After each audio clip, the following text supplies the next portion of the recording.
Can I ask if the live stream is available?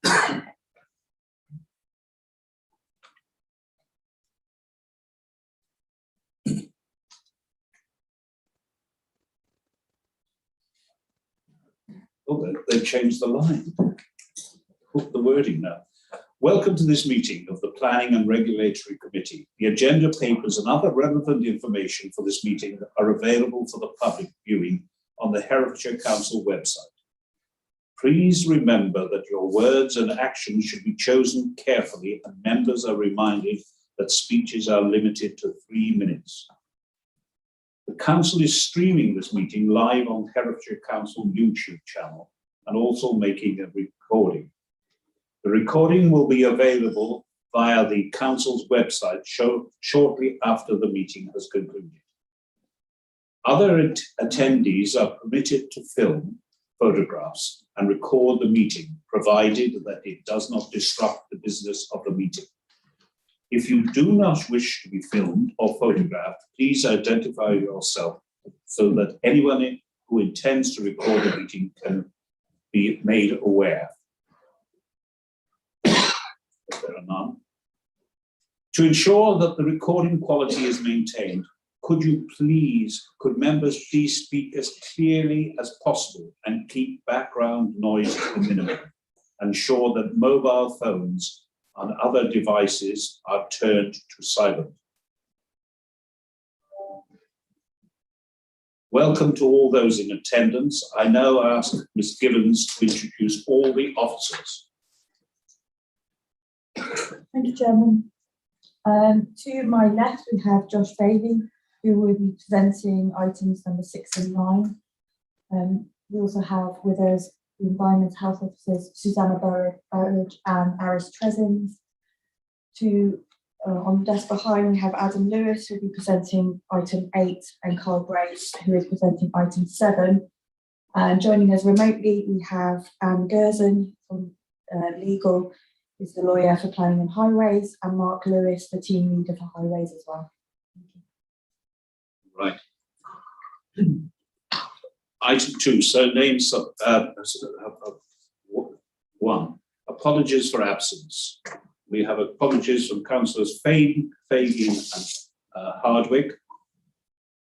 Item 2, substitutes. Councillor Trish Marsh is substituting for Councillor Fagin and Councillor David Summers for Councillor Hardwick. Declarations of interest. Please declare if you have to wish to make a declaration of interest. There are no declarations of interest. To confirm the minutes of the meeting held on the 1st of September 2021.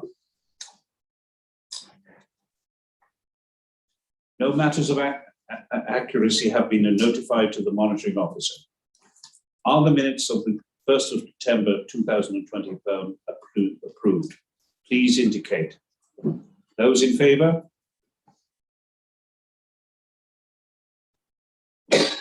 Those against? Abstentions? Those that weren't present. I have no chairman's announcements. We'll move on to item 6, Crumple Berry Farm, Whitbourne, Worcestershire. Herefordshire, Worcester, Herefordshire. I'll hand over to our officer, public speakers. We have a statement to be read on behalf of the Whitbourne Parish Council and 2 speakers present physically. Could the 2 members of the public who wish to, Mr. Kershaw and Mrs. Kershaw and Mr. Greenway, take their places here.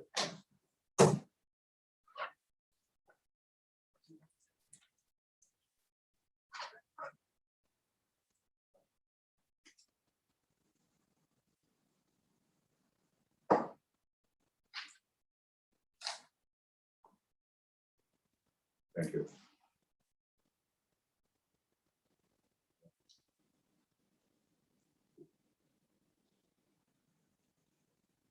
Can we now have the officer's presentation? Thank you, Chairman, and a very good morning to everyone. This application is 210640, which is an application for the removal of condition 5 and the variation of condition 16 following application number 163902F, which was granted with the proposed description of demolition of 5 number of existing redundant agricultural outbuildings to facilitate the expansion of an existing restaurant and following event facilities, function suite, fine dining restaurant and lounge, conference space, and 16 accommodation suites. Just before beginning the presentation, just to draw members' attention to the publicised schedule of updates, just relating firstly to an update to section 2.1 of the officer's report and the fact that the core strategy is currently in review. And then secondly, members will receive correspondence from a third party via email yesterday evening or this morning, which I'm sure members are aware of its content and form part of the deliberations. On that basis, this application is made as a section 73 application, which proposes to amend 2 conditions from a 2017 commission, which was granted with the description of development I described before, and that this application relates to conditions 5 and 16. Condition 5, excuse me. Condition 5 states that this permission shall be inert for the benefit of Mr. J and Mrs. K Evans only, and not for the benefit of the land or any other persons interested in the land. Condition 16 states that no amplified or other music shall be played in the premises outside the following times, 1200 hours to 2300 hours. This application for members proposes to remove condition 5 and to vary condition 16 to read as follows. No amplified music shall be played in the premises outside of the following times, 1200 hours to midnight. The site comprises a moderately sized complex of modern farm buildings with associated host farmhouse, which is located approximately 1¼ miles as the current rise west of Whitbourne, which as always is denoted by the red star on screen. And the next slide, please. Members of this committee will be familiar with the site following a previous section 73 application that proposed to remove condition 4 and vary condition 16 in November 2020. That application was reviewed on the grounds of highway safety and residential amenity, and an appeal has been lodged with the planning inspectorate to which a decision is currently awaited. However, this application is different given the application before members now seeks to remove condition 5 instead of condition 4. The site area is the same as set out in the original permission, and thus, as a section 73 application, this does not necessarily require plans to be submitted for consideration. As it is noted, the 2 conditions before members relate to whom the commission benefits and the different times for playing of amplified music, and therefore there are no plans for consideration. And as I go through the rest of the presentation, the slides will contain a number of photographs of sites so members can familiarise themselves with the site characteristics. So the next slide, please. Which is just taken from the west of the site, looking towards the main buildings. Sorry, to the south of the site, apologies, looking towards Batleywood Common at the north. And you'll see the main sort of buildings that have been created over the last couple of years and the farmhouse to the right of the site. The use of the site is authorised by the existing Plan Commission, which includes restrictions by way of condition. Being a Section 73 application, if members come to a resolution today of refusing this application, the applicant can continue the operation of the site as a restaurant, conference centre and guest accommodation all year round, in line with the terms of the Commission granted in 2017. Conditions imposed on the decision notice do not preclude further development or subsequent applications being submitted to this council for determination. Consideration therefore must be given as to whether the conditions for imposing such conditions are still applicable or whether different conditions could be imposed to give appropriate mitigation. If neither are acceptable, the application should never be refused. And the next slide, please. Which, starting in the top left, is taken at the west of the site, looking towards the east and the sort of main buildings, and a closer up look on the one in the top right. The one in the bottom right is that of the accommodation suites, and then the bottom left is that of the main sort of building again as well. Planning practice guidance and the NPP Act is clear as to the use of planning conditions. Paragraph 015 of PPG confirms that when planning permission is granted, it runs with the land, and it is rarely appropriate to provide otherwise. There may be the odd occasion where development that would not normally be permitted may be justified on planning grounds because of whom the permission would benefit. For example, members may be aware of conditions limiting new residential accommodation in open countryside for agricultural or forestry workers that may be justified on the grounds that the applicant has demonstrated an exceptional need or a dwelling of outstanding or exceptional quality. However, a condition limiting the benefit of permission to carry to a company is inappropriate because the shares can be transferred to other persons without affecting the legal personality of the company, circumnavigating the issue altogether. And the next slide, please. Which is again some more photos of the site, which the top 2 is just of the main building. and the dining room in the bottom right photo, and again from the other side in the bottom left photo. In relation to condition 5, as can be seen in PPG, it is rare to use personal conditions. From reading the case officer's report, the designated decision report P163902F, no reference within the report is made specifically to the personal circumstances of the applicant, and moreover, the Commission should only endure for the benefit of the applicant. Simply, condition 5 is included in the recommendation of the personal condition and the name of the applicant, which is then subsequently translated on the decision notice. Reading the report further, the case officer made an informed decision the economic clout that the proposal would bring to the immediate local economy, and given the proposal's compliance with the Council's adopted core strategy, NPPF, and made with or negative development plan, came to the conclusion that the proposal aligned with the development plan taken as a whole.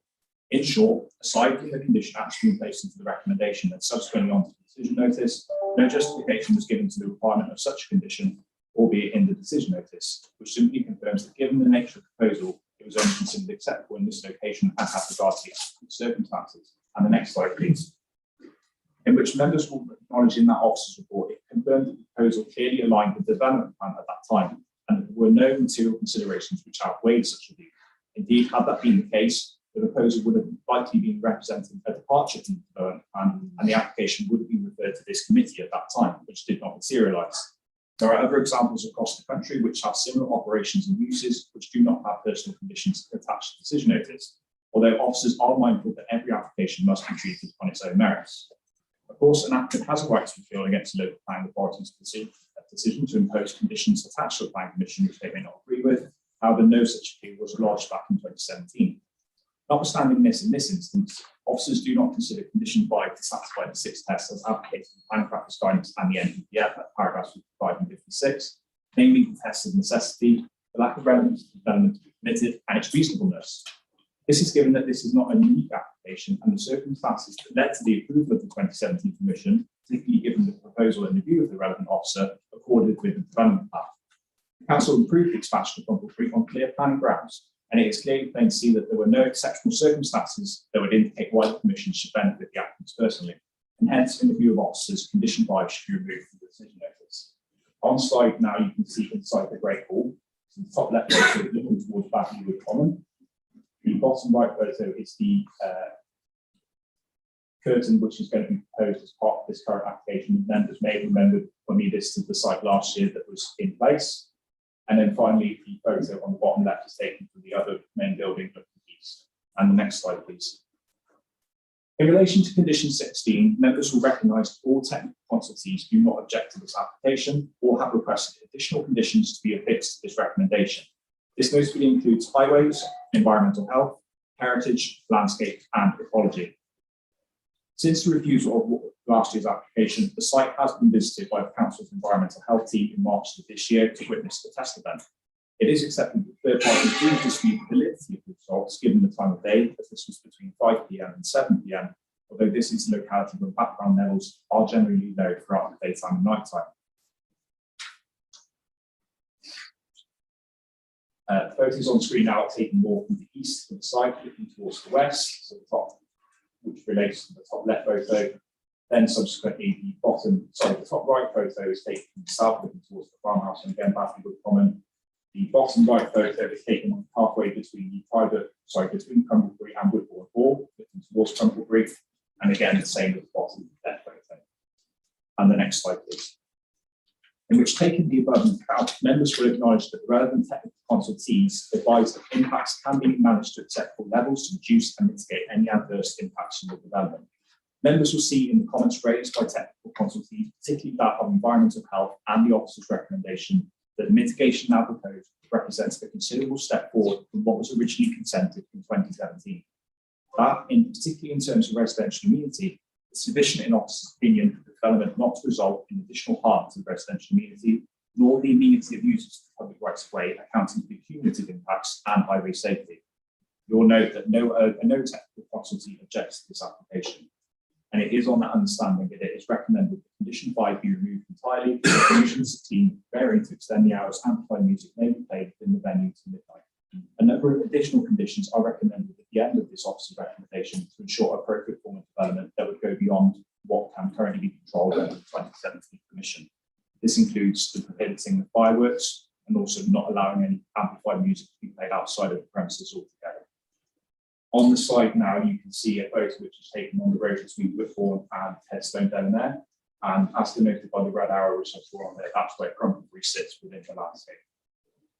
And the next slide, please. So as you've seen in the officer's report in this presentation, this application raises no technical objections, and in the view of officers, there are no substantiated reasons as to why this application be refused, and is therefore recommended for approval as laid out in the officer's recommendation. Thank you, Chairman. Thank you. We have a statement to be read on behalf of Whitbourne Parish Council and 2 speakers. Please can the statement from Whitbourne Parish Council be read? Good morning, councillors. The estate manager, Mr. Evans, told the Parish Council that this development, the retreat, was to be complementary to the activities of the estate. The Parish Council supported the proposed diversification for the stated purposes of conferences and to support the estate's use. We would never have supported a development from an independent commercial operator, particularly one that now focuses on large weddings and raucous celebrations. Mr. Evans has said he may now wish to sell the development. The original planning officer considered it was necessary to impose condition 5. He explained that it is only considered acceptable in this location having regard to the applicant's special circumstances. The PPG makes it clear that there may be exceptional occasions where development may only be justified on planning grounds because of who would benefit from the permission. The circumstances were exceptional. Permission for a development in this sensitive location would never have been granted for an independent commercial development. We respectfully ask that this application is refused. In relation to condition 16, Mr. Evans' original planning statement clearly stated that no noise would emanate from the site, and his noise management plan actually adopted the 11 PM cut-off time. He accepted that this time was reasonable and necessary.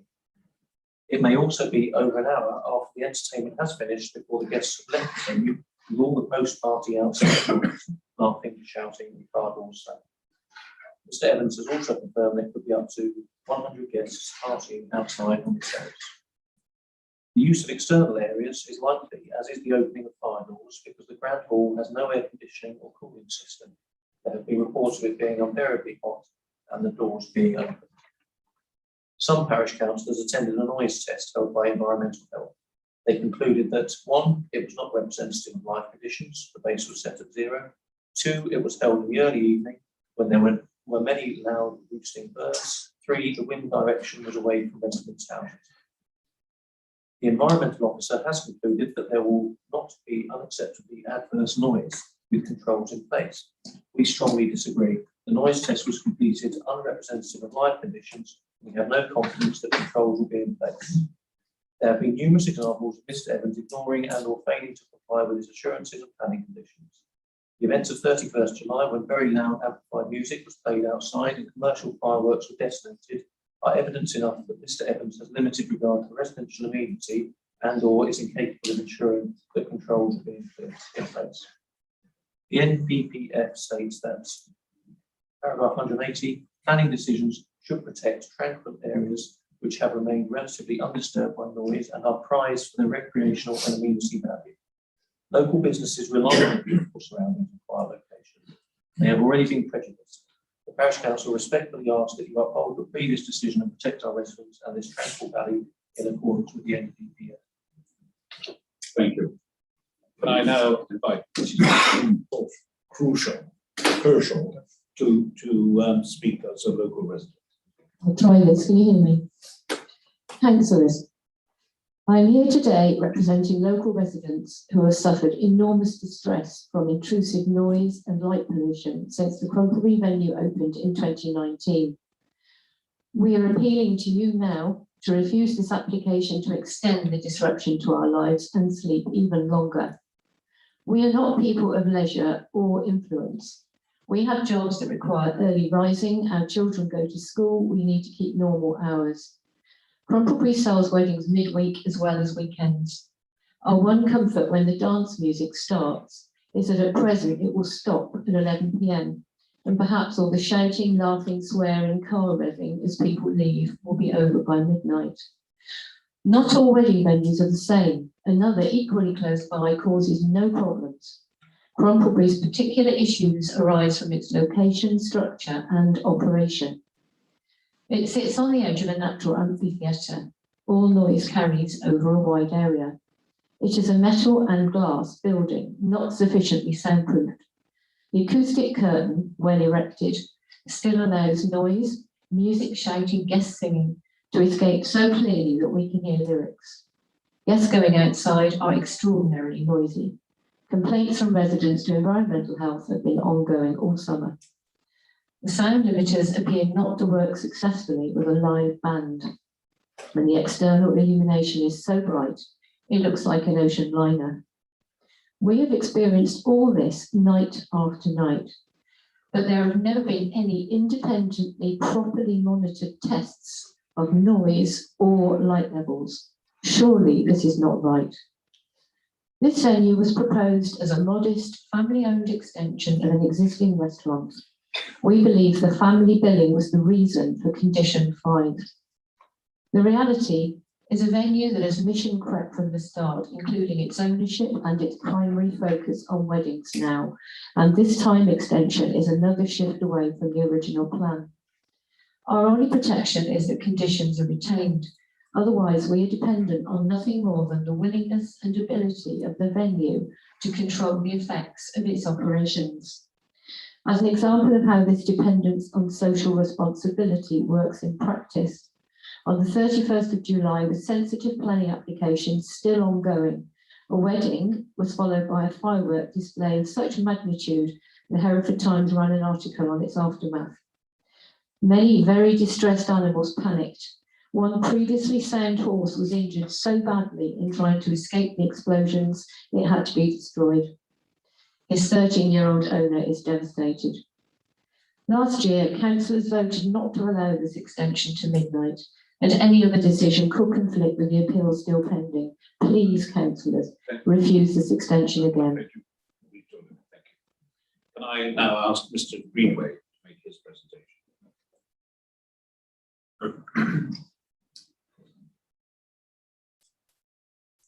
Thank you, Chair. Thank you, Chair. Good morning, councillors. Firstly, thank you for agreeing to defer this item from last month's agenda. I do apologise for any inconvenience that caused. This application seeks the removal of condition 5 and the variation of condition 16. Those are the only matters being considered under this application. Whilst I appreciate that other applications are awaiting determination, this application must be considered on its individual merits. Condition 5 seeks to limit the permission to benefit Mr. and Mrs. Evans only. The planning practice guidance confirms that planning permission usually runs with the land and it is rarely appropriate to provide otherwise. In instances where a development would not normally be permitted, there may be exceptional circumstances where a permission may be justified because of who would benefit from the permission. For example, an agricultural worker in a location that would otherwise be unacceptable in planning terms. In such cases, the applicant would be required to demonstrate an essential need. The applicant's submission did not seek to justify the grant of permission because of any circumstances exceptional to them that would indicate why only they should benefit from the permission. Indeed, no such circumstances exist. The condition fails the 6 tests and should be removed. Condition 16 relates to the operating hours of the venue and seeks 1 additional hour. Members will be aware that significant testing has been conducted by their own environmental health officers, and it has been concluded that the noise limiting measures in place are highly effective. Your officers confirm that the additional hour would not result in any unacceptable harm to the living conditions of any neighbouring residents. You have heard from an objector today. However, please note that there have been several letters of support provided by local residents who live much closer to the venue. They state that they have experienced no harm or disturbance caused by music from the venue. Indeed, this was the conclusion of your officers when they visited and tested the equipment. The original application included a noise management plan, which has been agreed by environmental health officers. However, as you are aware, during the application process, 1 event took place that involved fireworks. The noise management plan provided a cap of 4 displays per year, It is acknowledged by the applicant that the community impact was significant and regrettable. The applicant immediately amended the plan and will reduce the firework provision to 0 with immediate effect. Fireworks will not be permitted at Crumple Berry. Indeed, this application provides an opportunity for such a condition to be imposed where previously there was none. We would urge members to consider the application before you on its individual merits and follow the expert advice and recommendation of your officers, which is to support this application. Thank you. Can I now ask if you take the places in the gallery? Councillor Shaw is the local member and he will be doing it via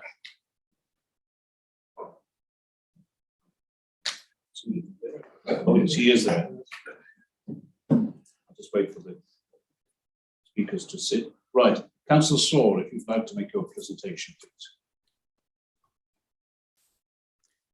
Thank you, Chair. Can you just indicate you can hear me, councillors? Yeah, thank you.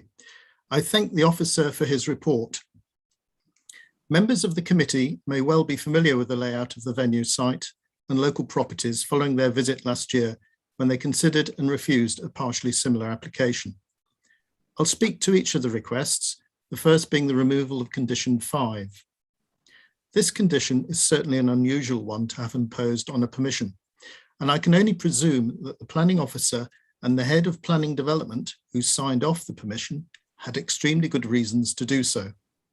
The reasons are not fully explained on the approval document, nor are they expressed in the current planning officer's report, and the committee may wish to better understand these reasons and the change in circumstances which has meant that they are no longer required before agreeing that they may be removed. It is interesting to note that a matter of weeks after obtaining planning permission, the development was vested with additional ownerships, inferring, at least to my mind, that the condition was breached long ago and that this part of the application should be retrospective. In respect of condition 16, the extension of hours for the playing of amplified music, the only essential difference from when the committee refused the application last year until now is the addition of a report and recommendation from the environmental health officer that, in their opinion, the noise and the playing of music, live or recorded, within the Great Hall will not constitute a statutory nuisance, providing the acoustic curtain is drawn and the noise limiters are in operation.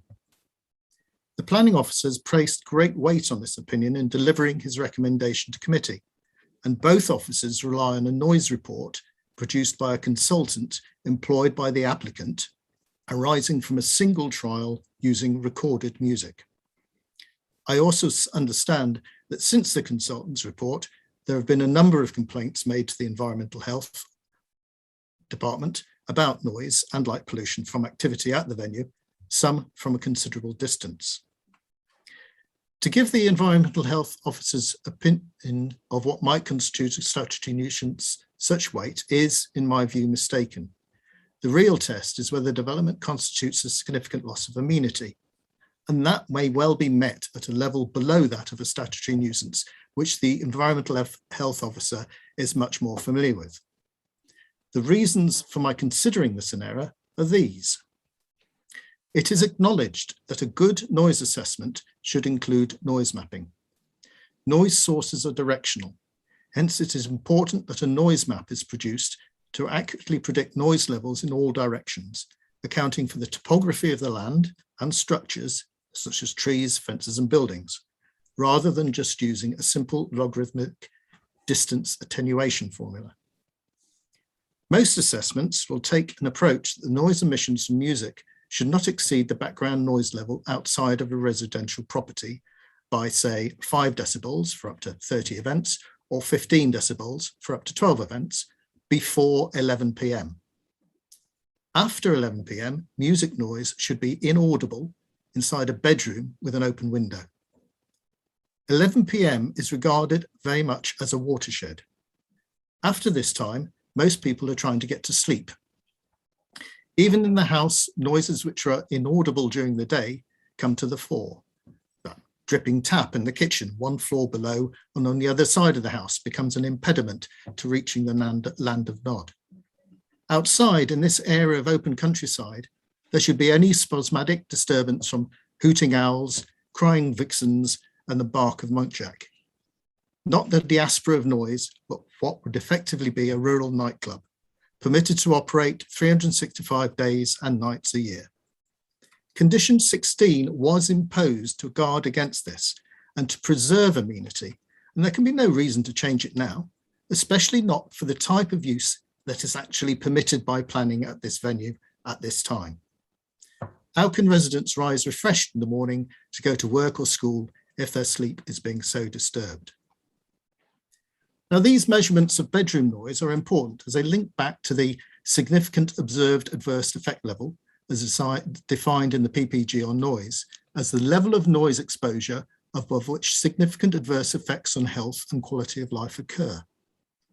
The PPG on noise also states that above this significant observed adverse effect level, it's quite a mouthful, noise causes a material change in behaviour, such as keeping windows closed for most of the time. And that is the planning, and that it is the planning process that should be used to avoid this effect occurring. At this point, I'll remind committee and officers that this council has some poor history in the consideration of noise for planning. And I remind them of the case of Regina and Ornva Ingredients Limited versus Herefordshire Council, which was delivered on the 22nd of August in 2018 in the Birmingham High Court, where relying on windows being kept shut was not considered satisfactory mitigation against noise by the judge. The lack of an independent comprehensive noise assessment leaves some remaining risk of noise nuisance given the nature, intensity, and frequency of noise for this activity, even if the recommended noise limits in the hall can be delivered. The agent of change principle captures the idea that those controlling a change in the use of land should manage the impact of that change and provide evidence that they have done so, especially here, because the character of this locality is essentially rural. Complying with a noise limiter is much easier for a DJ than a live band. A DJ's pre-recorded music will be heavily compressed already to limit the dynamic range, reducing the number of peaks in noise level, which are what activate the noise limiter.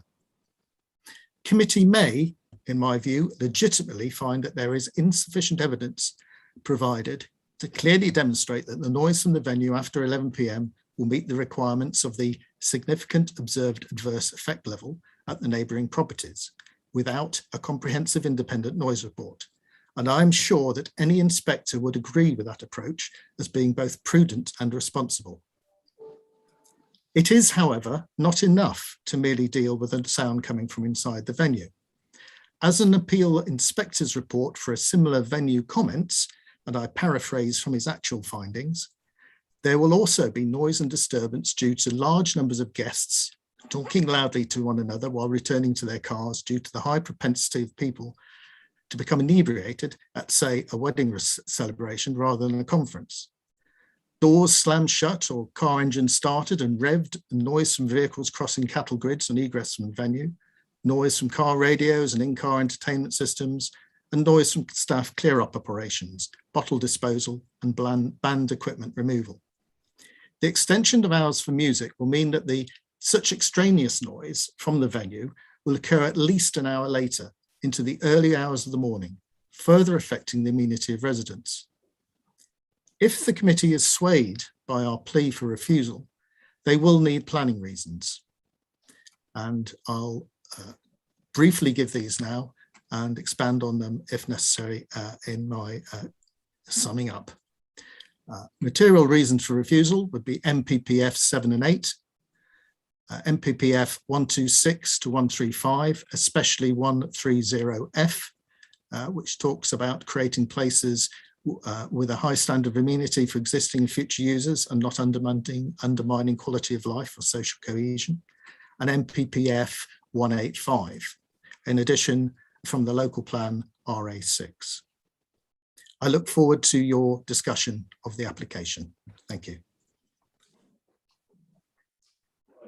Thank you, Councillor Shaw. I now invite debate on this particular item. I haven't got anyone indicating wishing to speak as yet. Councillor Rowe. Yeah, to start off with, just a quick one. It was mentioned by the local member. Is there an explanation for the imposition of condition 5 that can be kept to a minimum? If it's so unusual, why was it put in? And yeah, I think that's very important, because I find some difficulty in understanding what the special conditions are. Yeah, I'll take the question. As I said, I didn't deal with the original planning application. It was a different case officer. As I said, the case officer's report is publicly available on that basis. The only reference to the personal condition is that of the recommendation at condition 5, where it simply lists the relevant code of C77 and the applicants at that time, which was then subsequently, as I said, translated into the decision notice and signed off by the development manager.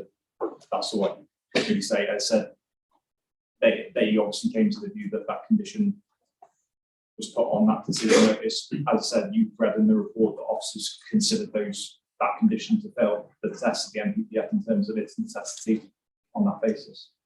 do a legal opinion, Chair. A legal officer, perhaps, we're judging a clause that we don't have the knowledge of what the reasons were for the special condition. Like, I think from our perspective, we've got an application here to remove it, and we have to look at it on the basis of what that advice is now. Do we still now consider it to be reasonable and necessary? Does it still meet the test now? So we don't have an explanation, full explanation as to why it was imposed at the time. It's not in the report for us. We don't have a written explanation of that. We can guess at it essentially, which is what people are doing. So I think it's a case of we have to look at now, is it still reasonable to have that condition imposed upon this planning commission on the basis of the tests that are available now? Don't know if Anne wants to come back in on anything. Thank you. I would agree with what Miss Gibbons has said. I think the officer report at paragraph addresses condition 5 from paragraph 6.10 onwards, and references the PPG where it's rare to use personal conditions. And in the case officer report, no reference for the original application, no reference was made specifically to the personal circumstances of the applicant at the time. I think I would agree that you need to consider the application before you now and the reasons, consider, is it still necessary for that personal condition to be imposed, bearing in mind the guidance in the PPG and the personal circumstances of the applicant and the development.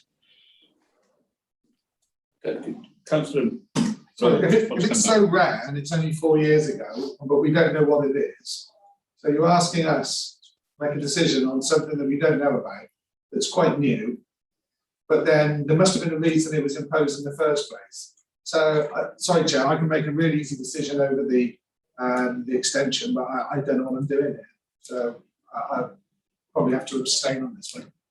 It does seem a little bit unfair when we're not given the information we need. Councillor Sullivan, I mean, as I perceive it, the condition, the condition was imposed that in order to get the planning permission. I don't know. Councillor Sullivan, thank you, Chair. Information. I'm dragging through my memory banks now on this application because I think the original application was for the Green Cow Kitchen development, which and if I remember correctly, the condition was imposed because there was a fear amongst the local residents that this would expand into a complex similar to what you see now. And I think the issue, if I may, Chair, is now, is it still appropriate to have that condition imposed? And is it commercially prejudicing the operation of the business by keeping that condition in place. If I could make just a couple of general comments, and I think if I can just ask officers, please, when you're using the 24-hour clock, can you please use 0001 or 23:59 hours for midnight, please, because it makes it a lot easier for people to understand. I think condition 22 would be welcomed by the residents, prohibiting Chinese lanterns and fireworks. The issue over the extended hours, I'd ask members to drag your memories back to the site visit we attended, and the proximity of properties, certainly on Badleywood Common, across the valley, almost directly across the valley from the acoustic curtain that's across the Great Hall, and whether or not that acoustic curtain is sufficient to prevent noise from escaping from that building. And I'm putting my other hat on as the standing chairman of the licensing committee to say that there are ways for residents to review, and I'm going to break a golden rule and start saying what licensing can do. And I'm not aiming this specifically, I stress that, at this application, because it wouldn't be fair to assess it without actually having the evidence base. But should residents find that they are being disturbed by public nuisance, which is one of our core licensing principles, they are perfectly entitled to launch a review of the licenses of that premises. Now, whether or not that is relevant to this application is debatable, because you have to have the evidence in order to back that up.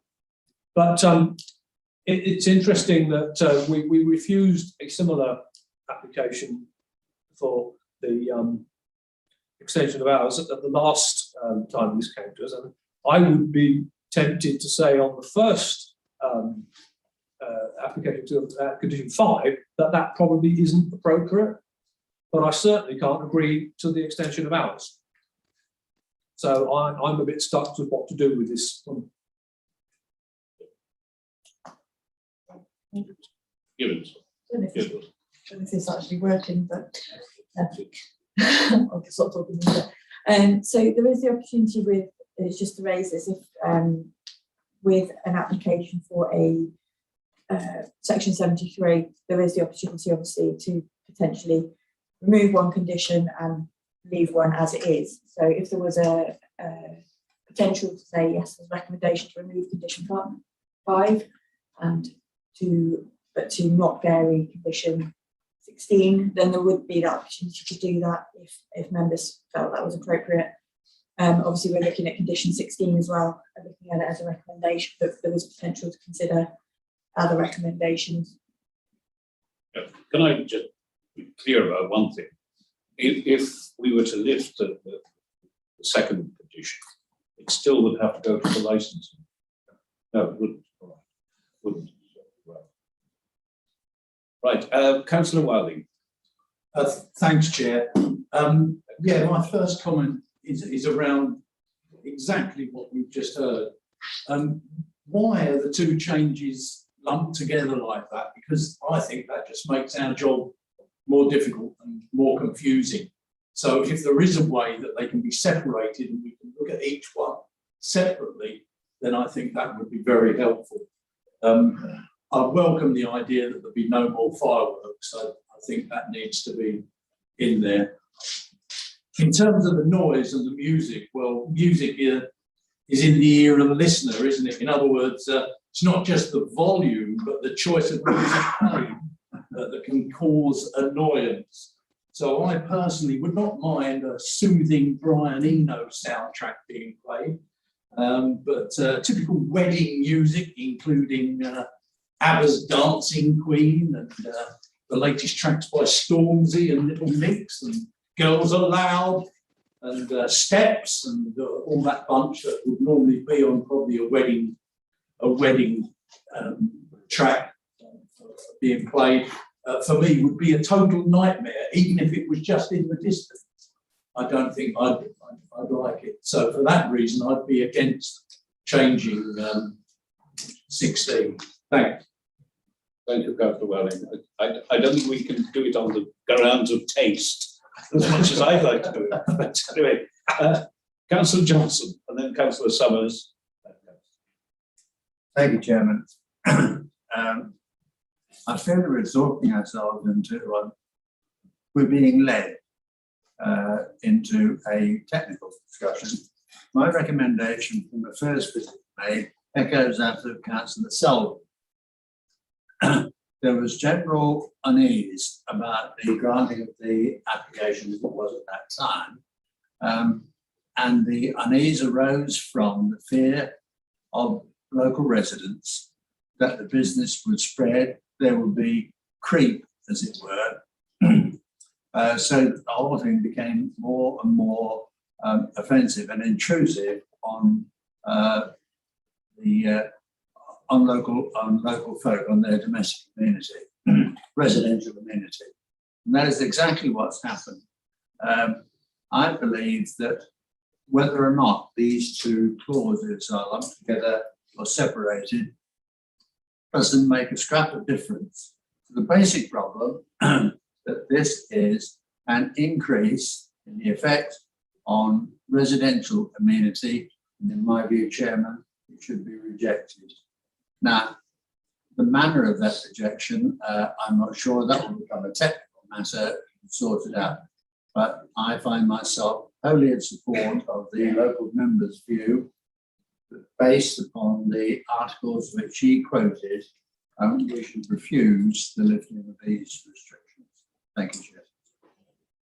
Councillor Summers. Thank you, Chair. I'm concerned. Does the condition prevent it being sold? Does condition 5 prevent that property being sold? And that's my concern. It seems that there's a process here, extend the hours, etc., remove that condition, and that place will be available for sale. Now, if that is the long-term plan, I don't think we should be led along by the rings in our nose. That's my feeling. So, thank you. Oh, can I just? Oh, you said yes. So there we go. Thank you. Councillor Johnson, you made a proposal, was it? Yes, you may take mine as a proposal, Chairman. To refuse both clauses? To refuse both. Is there a seconder for that? Councillor Bowen and Councillor Summers. Councillor Mill. Yes, thank you, Chair. I should have asked this question at the beginning, really, because it makes me look as if I've not been paying proper attention.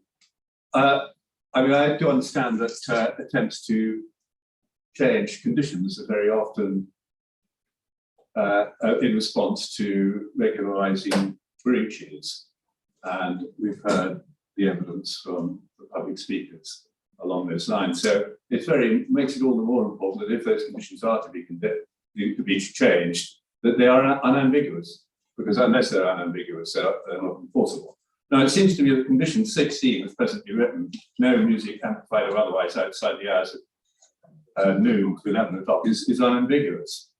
But the proposed replacement, no amplified music shall be played in the premises outside the following hours, 12 to midnight, is ambiguous. And I say it's ambiguous because what do we mean by in the premises? Do we mean on the premises, or do we mean in the buildings? And what actually do we mean by amplified music? I mean, were I to sing Danny Boy at the top of my voice, I would be amplifying my voice. A horrible noise it would be, and this would be entirely justified in complaining about it. But I just would welcome from the officer some clarification, please. What do we mean by amplified music? How do we find it? Is it necessarily electronic or not? And what do we mean in the premises, on the premises, in the buildings? What? Can I answer that, please? Yes, please. When we talk about amplified music, we basically talk about music which is being powered with a speaker. So that could be a radio or it could be a sound system. But amplification means additional to the human voice. So the second issue that you raised was clarification on what in means. In is inside, and on the premises is on the premises, both inside and outside.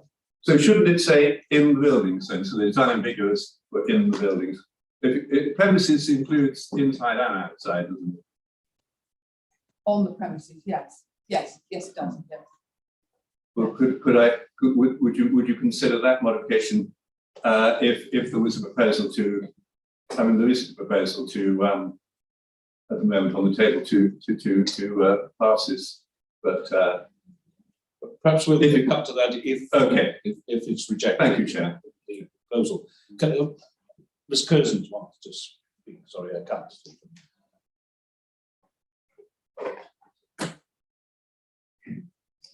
Thank you, Chair. Sorry, I was on mute. In terms of the proposal, we do need reasons for refusal. I don't think they've been provided. So if that proposal is to be moved forward, please would the members be able to provide the reasons for refusal? There would be the reasons as outlined by the local member. The reasons as outlined by the local member, Councillor. NPPF 7 and 8, paragraphs 126 to 135, and paragraph 185 of the NPPF, and local policy RA6. Would you be able to, in terms of the objections to those policies, would you be able to state what those paragraphs centre around in terms of the noise, in terms of, you know, amenity or noise, because I think it just needs to be clarified, because obviously if there is an appeal, if the applicant decides to appeal, they will want to appeal those grounds. So it needs to be clear.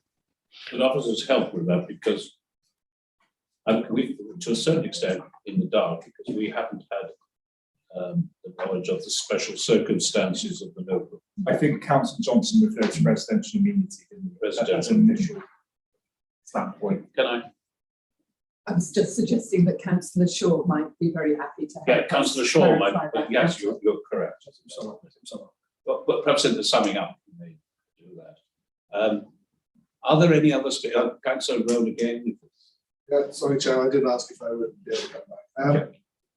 Just going back to the definition of premises again, we're talking about licensed premises.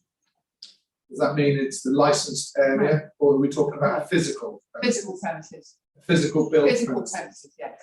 I would And agree indeed, with Councillor. I would say premises doesn't include just buildings, it includes the site. Oh well, that's a whole different thing then. If they play amplified music up to that time on the site, they can play it outside. They can play it actually outside the building, so the curtains pointless. I think at the moment they can play it outside, can't they? Under the current Under restrictions. what they're restricted under the 2017 permission, Yeah, they can. under the current planning permission, amplified music can be played outside. And that's why condition 23 is proposed on the officer's recommendation to say that amplified music should be played outside of the building. So when I was reading through this, one thing that summed it up for me is that if you move next door to a pub or a disco or a nightclub, made a conscious decision to know that you're going to be kept awake at night. But here we've got a situation where a rural valley, in probably one of the most unspoiled parts of Parish, has had a nightclub, a pub, and all the noise that goes with it next door to them. I will be voting against officer recommendation today, wholeheartedly, with the proposal to refuse this.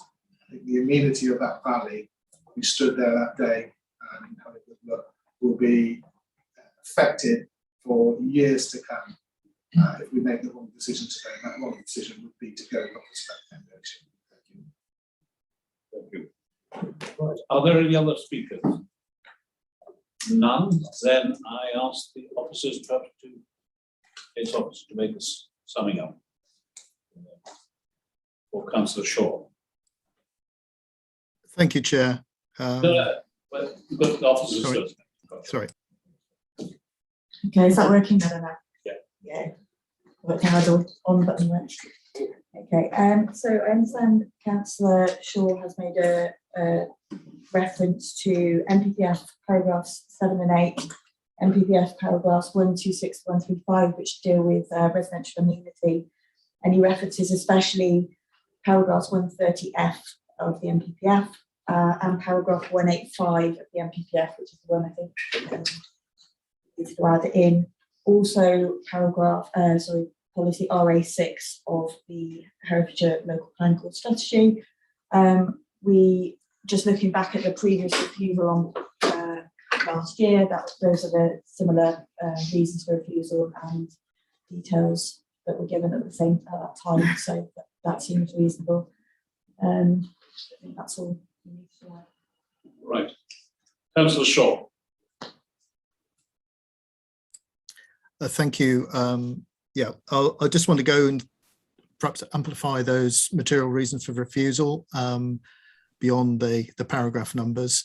MPPF 7 and 8 refer to the core principle of sustainable development with the 3 elements of economic, social and environmental objectives, and they all apply to noise generation and noise sensitive development. Within paragraphs 126 to 135, especially paragraph 130 F, which talks about creating places which are safe, inclusive and accessible, and which promote health and well-being with a high standard of amenity for existing and future users and do not undermine the quality of life or social cohesion. And NPPF 185, planning policies and decisions should also ensure that new development is appropriate for its location, taking into account the likely effects, including cumulative effects of pollution on health, living and conditions and the natural environment, as well as the potential sensitivity of the site or the wider area to impacts which could arise from development. And in doing that, they should mitigate and reduce to a minimum potential adverse impacts resulting from noise from new development and avoid noise giving rise to significant adverse impacts on health and the quality of life. And C, B, identify and protect tranquil areas which have remained relatively undisturbed by noise and are prized for the recreational and amenity value for this reason. And C, limit the impact of light pollution from artificial light on local amenity, intensely dark landscapes and nature conservation, accepting that no element of this application referred to lighting. From the local plan RA6, planning applications submitted in order to diversify local economy will be permitted where they do not cause unacceptable adverse effects to the amenity of nearby residents by virtue of noise. So I do thank you for your review of this this matter, and that you are going to go to a vote on the subject. In reference to condition 5, I myself have to say I would exercise caution against refusing the applicant to waive condition 5 unless we have the reasons why condition 5 were imposed in the first place, because without those reasons the condition doesn't satisfy the 6 tests, and I'm confused by that myself, so I just leave that up to you. Thank you very much. Councillor Shaw, can I thank you? And I have some difficulty with the first clause because of the nature of the fact that we don't have the information in order to make that judgment.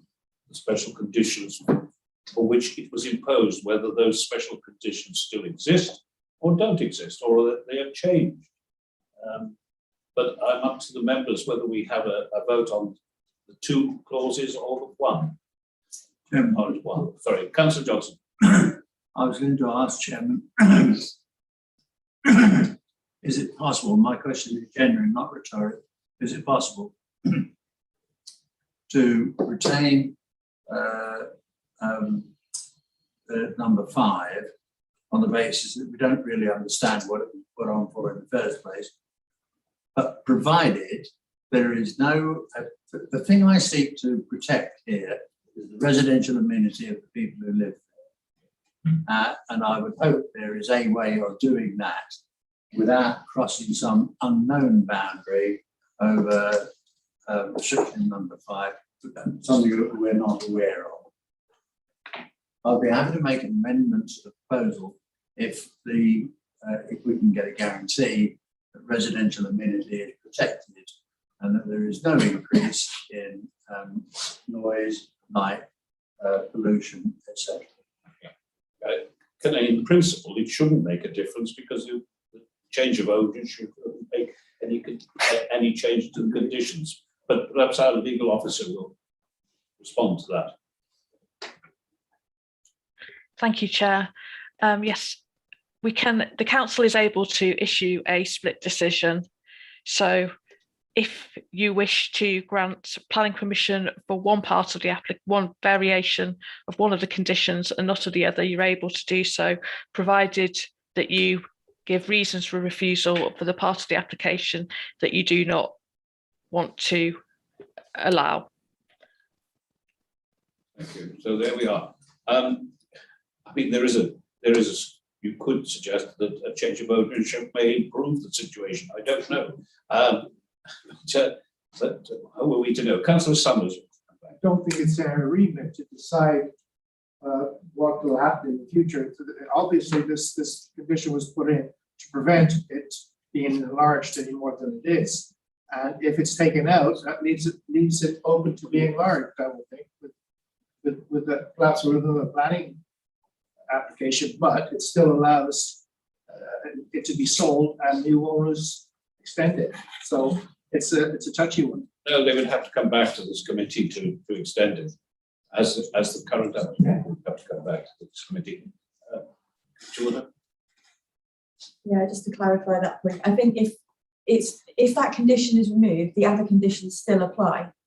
So it doesn't, it's just a different person being in charge of that. So it would just essentially all the other conditions that are imposed and potentially the ones that additional conditions that the case officer suggested would apply. It's just that it wouldn't be necessary for that one person to be,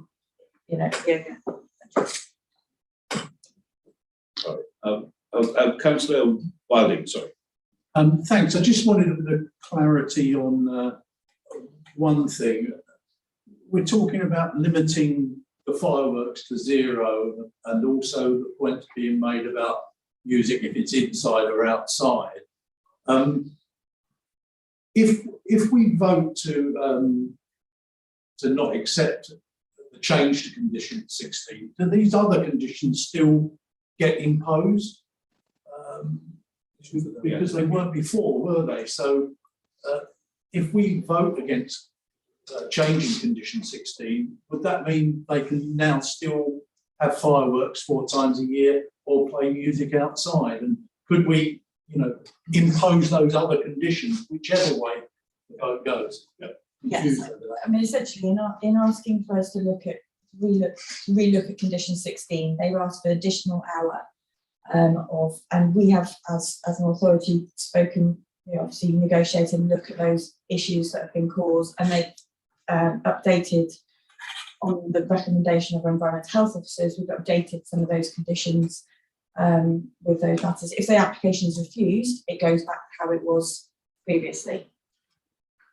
Yeah, so that's exactly my point, and I think we should refuse it, but add the extra conditions at the same time.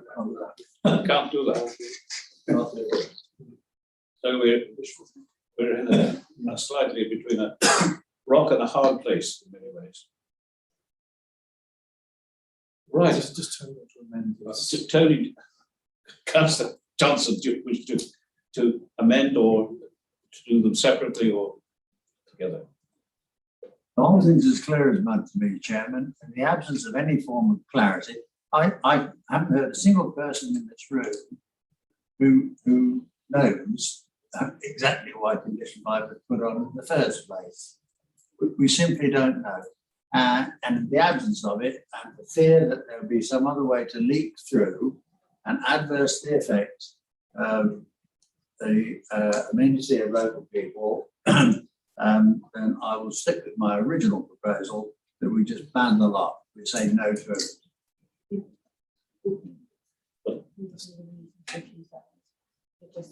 Yeah. A reason for refusal of that, so perhaps we may need to go back to Governor Shaw. I mean, if members, in terms of if members are minded to refuse the application on both grounds because of, on both reasons, for condition 5 and condition 16, if their concern is impact on amenity, then both that could be carried over to both of them. If you wanted to include clarity on that in terms of insufficient information to understand the difference, then I suppose we could include an insufficient information type of. However, it's about just defining that you want that the reason for refusal relates to both conditions and why. I think the point is that we don't understand why condition 5 was imposed in the first place. And until we understand why condition 5 was imposed, then I think Councillor Johnson's point is that it should stay in place. If the applicant should wish to come back and vary it at a future point when we do understand why it was put there, then we may well consider it again. Or we decide that it's not appropriate to go for it. And I urge to agree with Councillor Johnson. We don't understand why, so the condition should stay in place until we understand why. Yeah. Can I suggest the wording? No evidence has been produced why the conditions that were the reasons for the conditions imposed at the previous planning have changed materially in order to lift that condition. We've had no evidence produced by the applicant that the conditions have changed or the council. I mean, essentially, the reason it was imposed on a condition was to do with the special circumstances of the applicant. That's why it was imposed. If they're not satisfied that it meets the test, we have no evidence that it has changed. And then we go back to the reasons why it's in terms of the MPPF and retaining that, why that condition needs to be retained. But it's the impact on amenity is the primary concern. That's on condition 16. That's on condition 16. But the condition 5 is that I think the members feel that they have not had any evidence that the reasons for that condition, the reasoning behind the imposition of that condition have changed. In other words, why was it imposed in the first place? Right. Why are we lifting it if we have no evidence that that condition is right? So Susan Page, Councillor Summers. Would that not have been recorded at the time, so we would have that information on file somewhere? We don't.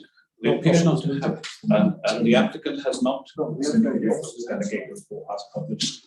It's only in the officer's delegated report as published on the council's website. It's done under delegated powers. Right. I don't think we're going to get this total.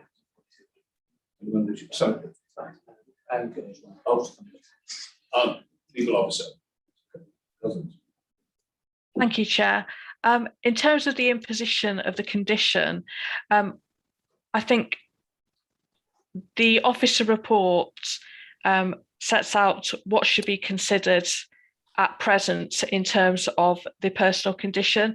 I think the reason why it was imposed in the first place may not be critical to this decision, as we're actually considering the reason for why it needs to be imposed, why it should be retained now. So in paragraph 6.16 of the officer report,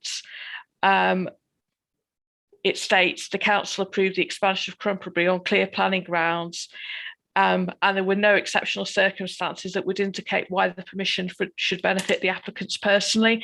And I think that's what you need to consider at this present point in time. The officer report doesn't contain any reasons why that condition was imposed at the time. And I think you have to determine all applications in accordance with the development plan and other material considerations. And I think the officer report explains that there's no exceptional circumstances at the moment that would justify the continuing imposition of that condition. However, members are entitled to come to their own conclusions. Well, there we are. That's as clear as I must say,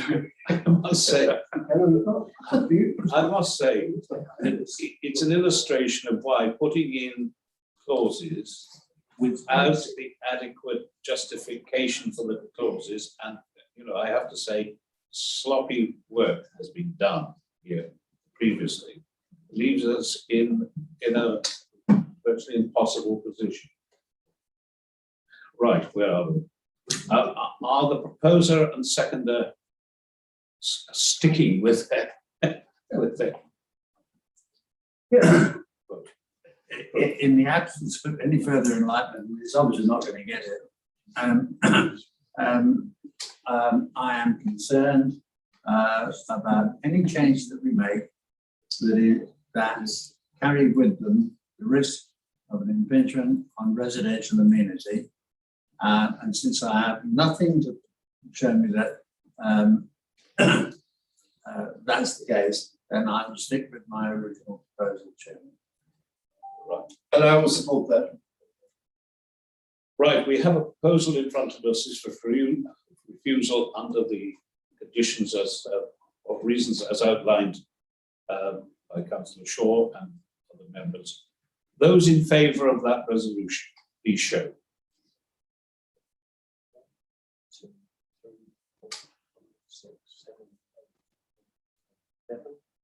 Those against?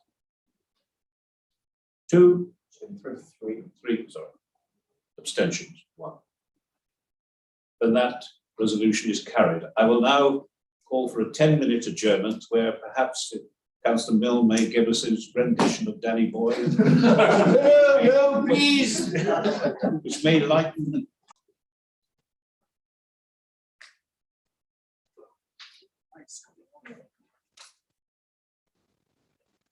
Lovely. Welcome back to the meeting following the adjournment. Can I request that the public speakers take their place physically at the table here, please? Mr. Thomas has a written statement. Mr. Thomas has a written statement.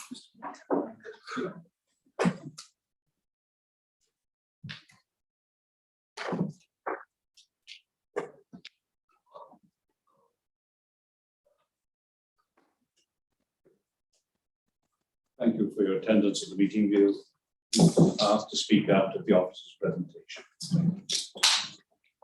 Mr. Briggs. Thank you, Chairman. Yeah. I'll stand. That's okay. Thank you, Chairman, and thank you to members yesterday for attending the site visit. Just one point to note, you nearly made it a whole year without me being at committee. You missed out by about 14 days, so I don't know who the winner or the loser is there, but we're all winners. Win-win-win. If I just draw your attention to the update sheets, members will note we have comments from Highways England or National Highways as are now rebranded. And members will note they have no objection to the impact of the developments on the A49 in terms of how the proposal is to be accessed via Wyson Lane. Their concern regards residue access rights in terms of insufficient details in terms of closure to access rights through directly to the A49. If I just read out the very relevant bit of their response, this is under the bit italicised, existing access to the site and private access rights. Limited detail has been submitted in regards to the existing means of vehicular access to the site, which has raised some potential concerns. On review of satellite imagery of the site and surrounding area, it is apparent that the site may have been previously or historically linked to Rose Cottage and Elmer House and access via the existing A49 direct access. It is unclear whether any private access rights may have been retained by the developer on transfer of the land, which may permit the site to be accessed via the A49 direct access in some capacity. The retention of any private access right, proposed change of use of the land and potential impact on the A49 direct access is a material consideration to the determination of this application, and National Highways would therefore ask for the applicant to provide further details regarding land transfer to confirm whether a legal access right exists and or this has been retained. Ultimately, the existing A49 direct access is of a substandard design due to its non-compliant geometric layout and junction visibility displays. Therefore, any intensification or change of use as a result of the proposal is unlikely to be supported by National Highways in its present form. If private access right has been retained, the applicant will need to provide full details of the required use of the private access right connecting to the development sites, the A49 trunk road, via the existing direct access for National Highways to consider further. To safeguard the integrity of the strategic road network, National Highways may request that any existing permitted private access rights to the A49 trunk road from the developments are stopped via an appropriate legal mechanism. As members will note, the change to recommendation, this doesn't prevent us today determining the application if it wants to go forward for approval, subject to having National Highways England confirm on receipt of further information they are satisfied this matter has been addressed. I will return to this in my summing up. So I'll take members through the slides. Slide number 1, the application is denoted by the red star. It is located at Broomfield, which is an RA2 settlement located in the north of the county, close to the Shropshire border, and access from the A49, which is the green line running north-south, or the A465. The site of Broomfield as a whole is not within an area of outstanding natural beauty, and there is no conservation area. Go to the next slide, please.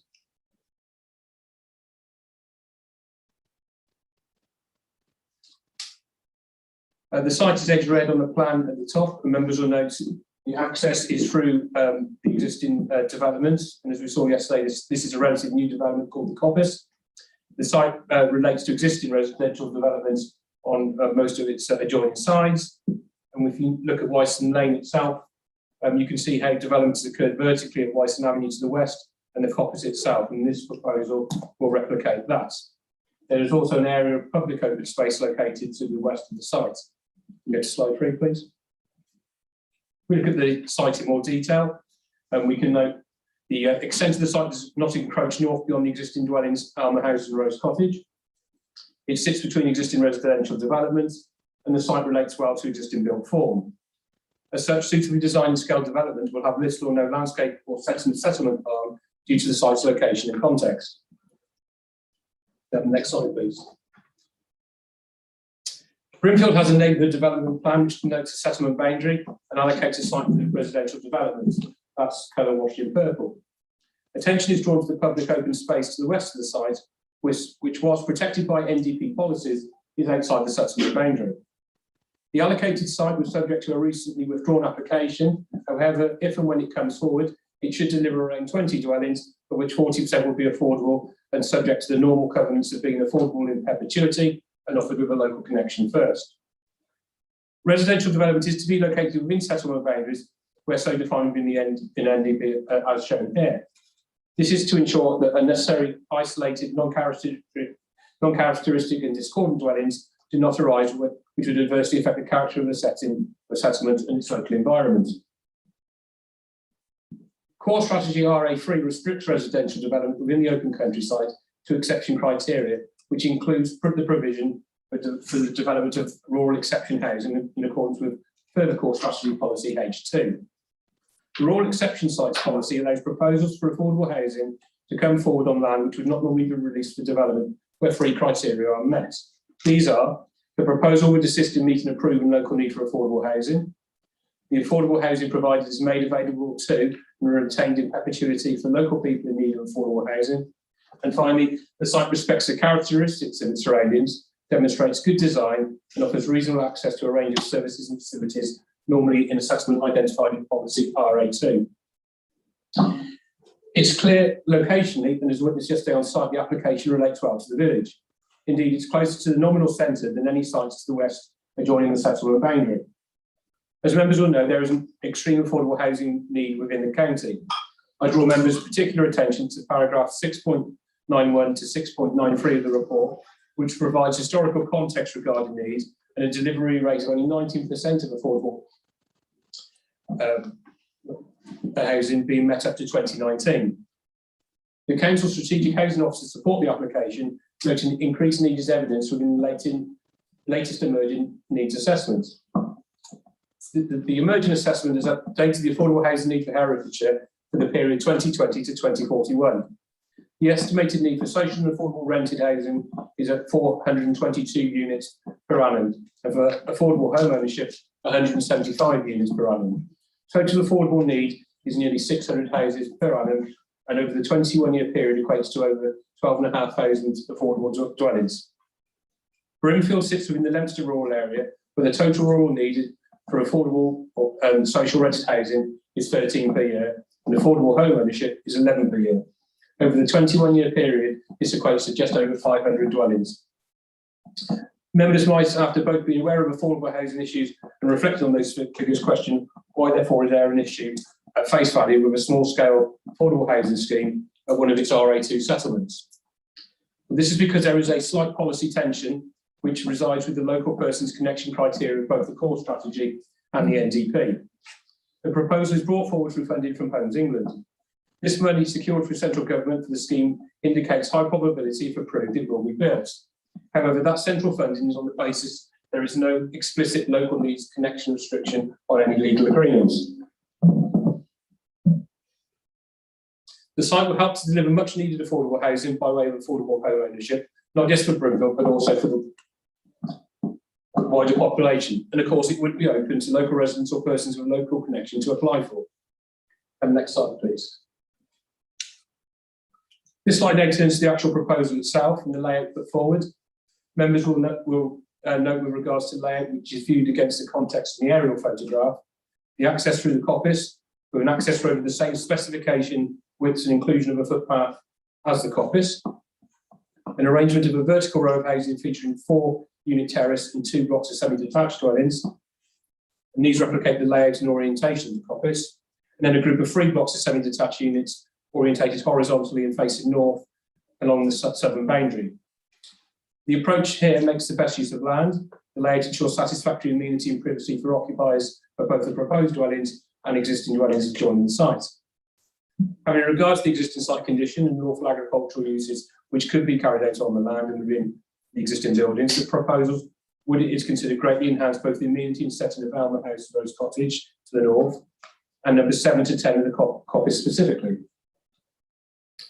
There will, it is considered, be wider amenity and setting benefits to Broomfield and residents in this area from the proposal of the current condition of the site and its lawful land uses.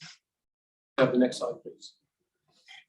The next 3 slides are going to go through show the proposed elevations of the dwellings. There are 8 number 3 bed units and 6 number 2 bed units proposed, delivered over 3 distinct designs.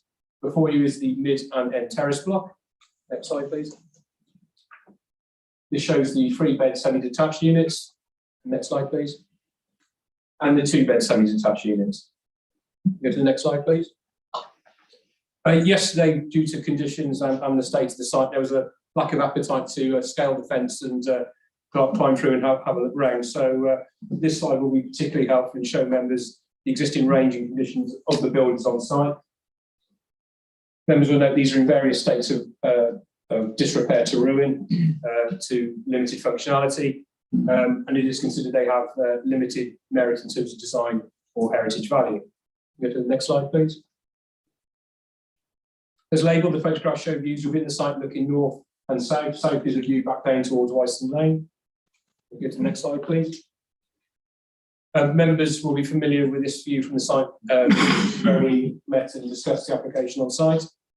With regard to technical specification of the access road, the increased volume of dwellings and the total number of dwellings served from the route will not exceed the local highway authority threshold for residential units served from a road of this nature. As a result, this aspect of the development complies with the requirements of the Council's design guide for new developments. The geometry proposed in the submission is appropriate. It is noted that the landscape arranged to encourage to not encroach upon the visibility displays, and a footway exists on one side to provide pedestrian linkages. This is consistent with the existing site. In addition, the parking provided is appropriate and also includes visitor parking spaces. This approach will not result in vehicles needing to park on either the proposed private infrastructure or by the public highway. The section of road from Wyston Lane through the coppice is a private road and will result in this development also being private, as it's not possible to adopt an island of highway not connected to the highway network. Adoption of the full length of road at a future point is potentially feasible, subject to criteria and testing of the road.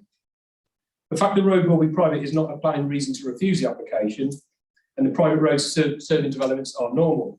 As an example, a scheme of over 400 dwellings at Ross on Wye is served by private roads until access is onto the A40. Concerns regarding future maintenance would be a civil matter, and would say planning's remit isn't to cover every eventuality, as you members are aware from the previous presentation, there's plenty of things that we can get involved with. And when there's other legislation to cover other topics, we should let that carry the day. Can we go to the next slide, please? This picture is taken from the open space reference, which is located to the north of Wyston Avenue. We included for three principal reasons. We didn't see the site from this vantage point yesterday. We know the site doesn't encroach beyond the existing developments, and you can see Alma House or Rose Cottage just creeping out there. And given how it was yesterday, it's nice to see Broomfield under a beautiful blue sky. So, in summary, members, the benefits of the proposal, namely the provision of 14 affordable units in a sustainable location, are considered to outweigh the policy conflict regarding the local needs connection in this particular instance. Drainage and ecological matters are addressed as set out within the report, and as members will note, numerous ecological mitigation enhancement is secured. The Section 106 agreement will secure these units as affordable in perpetuity, deliver just over £5,000 to Temporary Hospital, and secure and maintain on-site open space and play provision. It should be emphasised once more, there is nothing preventing local people or those with a local connection applying for these dwellings if approved and built. The affordable housing provided is made available to and retained in perpetuity of people in need of affordable housing, and this will be secured by the legal agreement. The site respects the characteristics of its surroundings, demonstrates good design, and offers reasonable access to a range of services and facilities located where it is at an RA2 settlement. To conclude, it is recommended that, subject to the completion of a Section 106 obligation agreement, in accordance with the head of terms stated in the report, and National Highways confirming either no objection or no objection subject to any conditions they may require, planning permission is granted with the conditions set out in the report. Thank you, members. Thank you, Chairman. Thank you. We'll now have a written statement from Mr. Thomas, resident, to read to the committee. Good morning. We are Morgan and Scylla Thomas and live in Rose Cottage, which is about 20 metres away from this development. If this development is approved, the noise and dust for months on end is going to be horrendous. Also, I have a chest condition which is greatly aggravated by the smoke, fumes and dust. There are feral cats, bats and hedgehogs living in the buildings, which we feed in one of the sheds daily.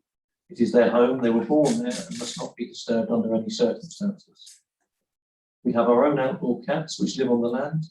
These will be frightened away by all the noise and probably go up to the A49 and get killed. Is this what you want? You have a very poor access road to this site. Wyston Lane is not suitable for large vehicles, neither is your access road to the coppice. The residents will not take kindly to heavy, noisy demolition and construction vehicles passing their houses dozens of times a day for months on end, covering their houses and cars with dust. And if the weather is wet, their nice new tarmac road will turn into a sea of mud. The roadway passing our house, leading to Alma House, will be strictly out of bounds to all vehicles connected to this development. We think that the farm buildings could be refurbished and put to a different use, such as light warehousing or caravan storage, etc. This would not cause anyone any problems, and the protected animals continue living there. We believe that not many residents living in the coppice and Wyston Lane know anything about this proposal, and it would be very unfair to them if you make your decision without contacting them all personally. In fact, I spoke to a lady yesterday, Mrs. Margaret Jones, who has just moved into the coppice, and she was not aware of this development, and she asked me to put forward her name with a very strong rejection. Please, we urge you to reject this proposal and let us, our neighbours and our animals live our lives in peace and quiet, which we deserve. Thank you for listening to the statement.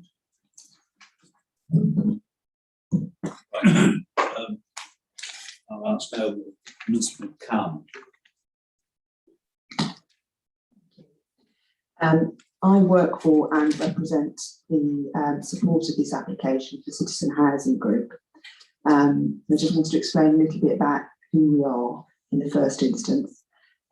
Citizen is a not-for-profit housing association and provides over 30,000 homes across the West Midlands, Hereford and Worcester. Across Hereford and Worcester alone, we've got just under 5,000 properties. There are some fundamental challenges people in our communities face, and we want to be an organisation who can work with them to help deal with these issues. We believe passionately in our social purpose. We want to provide more than just a home. We want to provide a foundation for life. Citizen provide a variety of tenures, including social rent, affordable rent, shared ownership, and we have a subsidiary company, Signature New Homes, who specialise in open market housing. This enables a profit from sales to be recycled to continue to build more affordable homes. We work closely with our council and developer partners, and we build circa 650 new homes every year. I just want to explain a bit about the product. So there are 14 units here for shared ownership, and these will help those working people on lower incomes to access their first rung on the housing ladder. Shared ownership allows people to purchase from as little as a 35% share, with a lower deposit and the option to buy more shares later as their income levels increase. Shared ownership makes mortgages more accessible, particularly for those on lower wage. The monthly repayments often work out cheaper than if you buy a home outright, and the monthly payments, the monthly payments are generally lower than if you were to rent privately. I just wanted to explain a little bit about the eligibility, which will hopefully enable our young people to remain in our local communities. The eligibility criteria is an annual household income of less than £80,000, and that's for the whole household, and not to be able to afford to purchase a home suitable for your needs without this assistance. We at Citizen give priority to existing social housing tenants and MOD personnel. Local priorities are set out by the local authority and other first-time buyers. I just want to reiterate the support given by the Council's Housing Department, and Tina Wood, the Housing Development Officer, who has confirmed her support, stated, "The mix of 2 and 3 bed units is acceptable.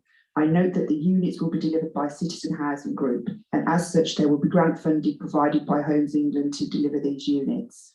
I would advise that as a result there will be no requirement within the Section 106 for a local connection criteria.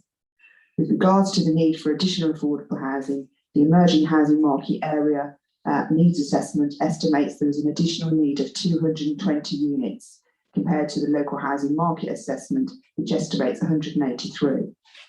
This clearly shows that there's been an increase in need for affordable housing in the last 7 years. This site. Sorry, read the time limit. Sorry, okay. Okay. So therefore, the Strategic Housing Department is in support of this application. Thank you. If you could take your seat back in the gallery now.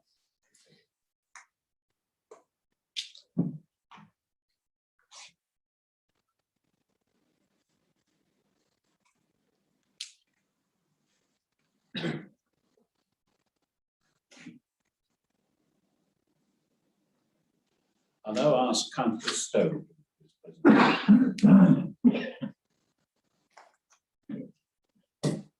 Thank you very much, Mr. Chairman. I hope everybody can hear me.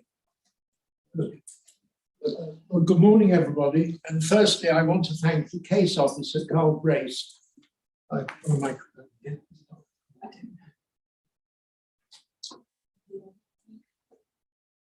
everybody hear me?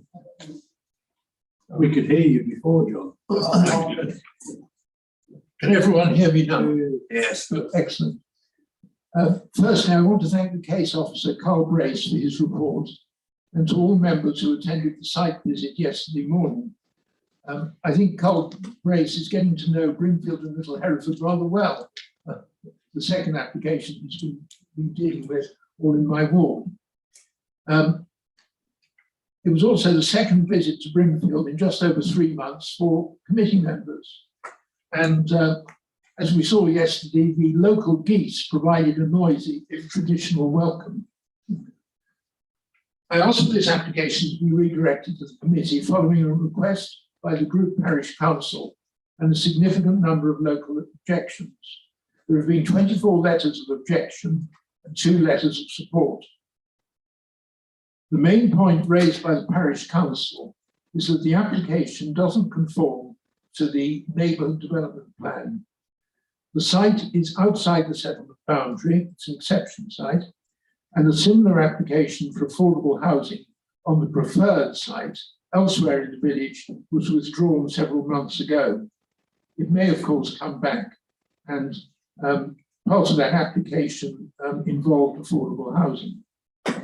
The NDP was adopted in 2016, and since then, there has been a steady growth in housing in Brimfield, and with the council's 5-year land housing supply achieved, there is no reason to suppose that Brimfield and Little Hereford will not meet their overall target by 2031. I expect they'll exceed it. This proposed development is not just outside the settlement boundary, but it can be argued that it is not actually needed. It conflicts with policies BLH 1, 2 and 3 of the Neighbourhood Development Plan. The 3 criteria for rural exception sites mentioned by the case officer in policy H2 were set out in the report in paragraph 6.6. Although I fully accept that Herefordshire needs more affordable housing, and we've been given some statistics by our speaker and by the case officer, and some local families might benefit here, a proven local need was not actually demonstrated when the housing group or the housing association carried out its own survey of the area a year ago. There was a very, very small need demonstrated in the results of that survey. The affordable housing will be retained in perpetuity for local people, but my concern is that families in the Brimfield area will not get priority if the scheme goes ahead. I feel that affordable housing in our villages should be primarily for local people who want a first step on the housing ladder, or to encourage young people to stay in the area rather than being priced out of the market. The mixed housing developments, such as the one that was originally proposed in the Neighbourhood Development Plan on another site, would be a much more appropriate and acceptable development rather than this all or nothing application. Secondly, Mr. Chairman, the access and extra traffic likely to be caused by this development has led to great local concern. How many extra vehicles will these 14 houses generate? Who knows, it could be more than 20. 20 vehicles going in and out of the coppice, that's the other development that's been mentioned during the debate so far, with 10 new houses that have been built. 20 vehicles going in and out of the coppice with only one access point will have quite an effect. It will affect the residents of the coppice, which members visited yesterday, and it will add to traffic volumes at the corner of Wyson Lane, already a narrow and potentially dangerous pinch point. Yes, it was quiet at 11:30 yesterday morning in the rain, but it is a different story in the early morning and in the evening, when people are going to work and returning from work and the school run takes place. Public transport is very limited in Brimfield. 2 buses to Leominster each week, 2 buses to Ludlow. Most residents rely on their car. All these potential extra car journeys will not exactly help the climate emergency. Sustainable transport options are mentioned in the report, but I find some of this terminology pretty meaningless. Core Strategy Policy SS7 on page 55 of the report does not conform to this development. I quote, "It should focus development to the most sustainable locations, delivering development that reduces the need to travel by private car and encourages sustainable travel options, including walking, cycling and public transport." As I've already said, there's very limited public transport, and for the children to go to school, they have to go by the school transport or they're taken by car. The nearest primary school is over 3 miles away. So, in my view, the application conflicts with Core Strategy Policy SS7.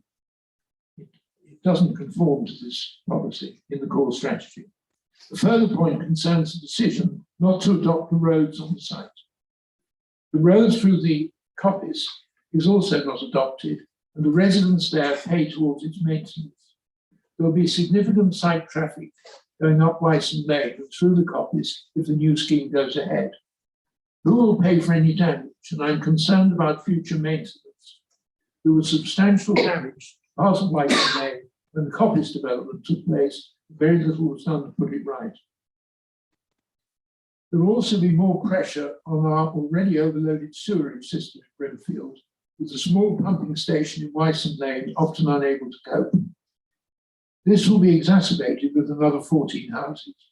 Severn Trent Water may have no objections, but there seems inadequate knowledge of sewers in the area or any reassurance that the existing system will be able to cope. We keep building houses, Mr. Chairman, but not modernising or improving the local infrastructure. This brings me to my final point. Section 106 contributions. £5,600 is, of course, welcome support for the surgery in Tenbury, used by many local residents. It might seem meagre in the wider scheme of things, but every little helps. I'm less enthusiastic about the public open space and play area. As the Open Spaces Planning Officer comments, I'm still of the opinion that the proposed green space, given its size, will offer little in physical recreation opportunities, provides little more than some visual amenity value. Furthermore, there is a need to ensure good quality maintenance programs. Will the housing group or association be responsible for this open space and also the play area? How will this be monitored? A contribution to the play area at the back of Wyson Avenue, nearby estate, and some repair and maintenance there would have been much appreciated by the local people who live there and use that play area, but that does not appear possible, according to the criteria of this application. To conclude, Mr. Chairman, we have a proposed affordable housing scheme which would indeed clear a derelict and rather tired site, which will be unlikely to return to its former agricultural use, and it will provide more housing, though not necessarily the mix we prefer, as I've just explained. On the negative side, more traffic and congestion in the busy village lanes, no improvements to public transport or local infrastructure, and it will be outside the settlement boundary too. The overall impact on the village will no doubt be weighed up in the debate. One further point, reference was made to national highways, the new name for Highways England, by the case officer at the beginning, and some concern about whether people will be able to, whether there might be a legal agreement for people on the site, if it's agreed to drive up onto the A49 and use that entrance and exit rather than through Wyson Lane. I think this does need to be clarified. I agree it may not be a reason to defer this application, but on the other hand, the whole issue of traffic on the A49 is very high on the list of priorities in the Brimfield area, and I do think we need to clear up this point raised by National Highways. I'd understood that all the traffic onto the site would be going through Wyson Lane. If some legal means is found to enable people to drive onto the A49, they'd be driving onto a very dangerous road, but very dangerous access to the road, as anybody who knows Rose Cottage and Alma Cottage would tell you. And as has been stated in the comments from one of the local residents, there is a concern of some of the wildlife or feral cats and other animals that apparently inhabit the site. And I think this also needs to be looked into before any houses are built. Brimfield is a popular village with good local facilities, but the pressure on our roads and local infrastructure, clearly stated by the Parish Council and in other submissions, leads me to question whether this is one housing development too far. So I look forward to hearing what all of you members think. Thank you very much, Mr. Chairman. Thank you. And now I open it up to debate. Councillor Summers, followed by Councillor. Thank you, Chair. I'm torn regarding this one. Well, affordable houses are required, and they would probably make better use of the site. The infrastructure is poor as far as I can see. With some of these 14 homes, we need to make sure the infrastructure is there. For example, leaving the site and turning left onto Wyson, there's a car parked across the road, make it even harder to get out. So, double yellow lines might help that, but I'm not sure how we could do on that, but we certainly have to make access much better if we're gonna put 14 homes in there with the other 10 already there, because it is an issue, one access onto a very narrow road. And I think we should be looking at the infrastructure a bit more. Thank you. And I think transport, but with no objection. That's correct. The application's been reviewed by our highways colleagues. They are satisfied that the trip generation from the proposal creates no significant impact on the local road network, and that includes obviously Wyson Lane itself and the access and egress onto it through the coppice. There is no technical highways objection to resist the application, basically. Councillor Wilding. Thanks, Chair. I'm sort of broadly in favour of this development.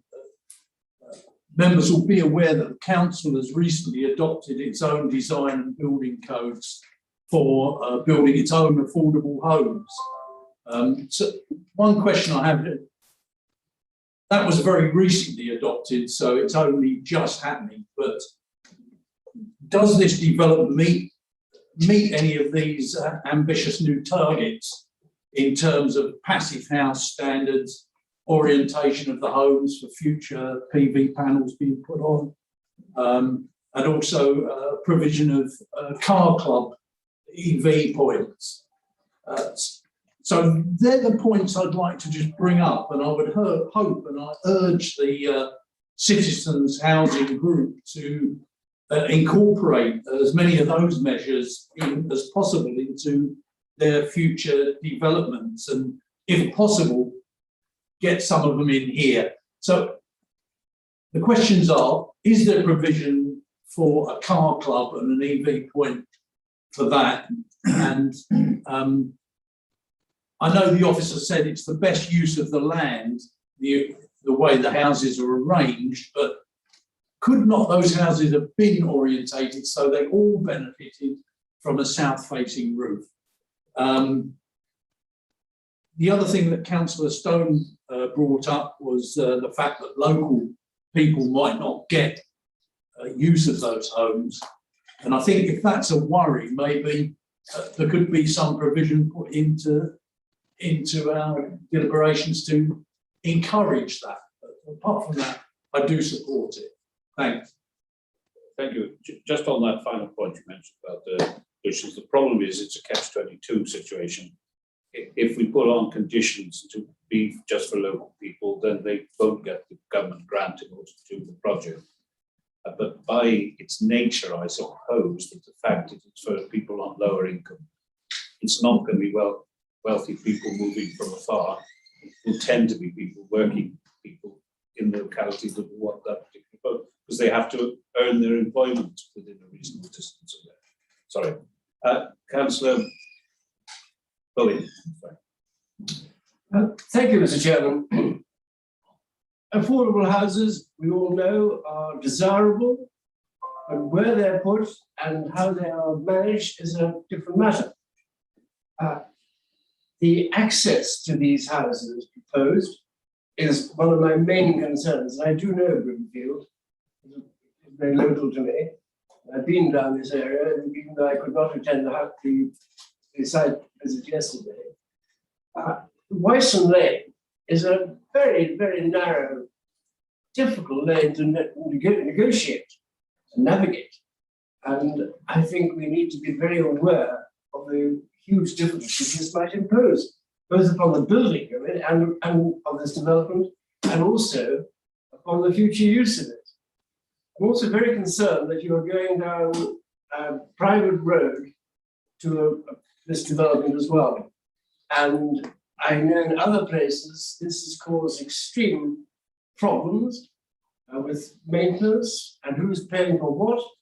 And I imagine the people who live in the existing development will not be overjoyed to think that their roads are going to be heavily used for quite a long time, and then in perpetuity, one imagines, by the huge amount of extra traffic, well, a large amount of extra traffic. Because it could be 20, 30 extra cars you have coming up and down there. And during the building, you will have some pretty heavy vehicular traffic. We should likely damage the road surface quite considerably. And also, just the access down that Wyson Lane, it is tricky, I assure you. I've been down there many times, and sometimes it has taken, well, a bit of nerve to get by other creatures. And the other point, I think, this is a very valid problem. The NDP, the development plan for this village does not include this in its site allocation at all. And though it is an exception, I agree, and that is something. There is another place, another quite large field, which has been designated as their development desirability. And we should consider very much how the neighbourhood development plan is going to influence things and going to, shall we say, make this site irrelevant when you've got a much better site not very far away and without the problems of access, etc. So I would have serious reservations about this application altogether. I'm sorry to say that we don't seem to be able to put in any local need requirement.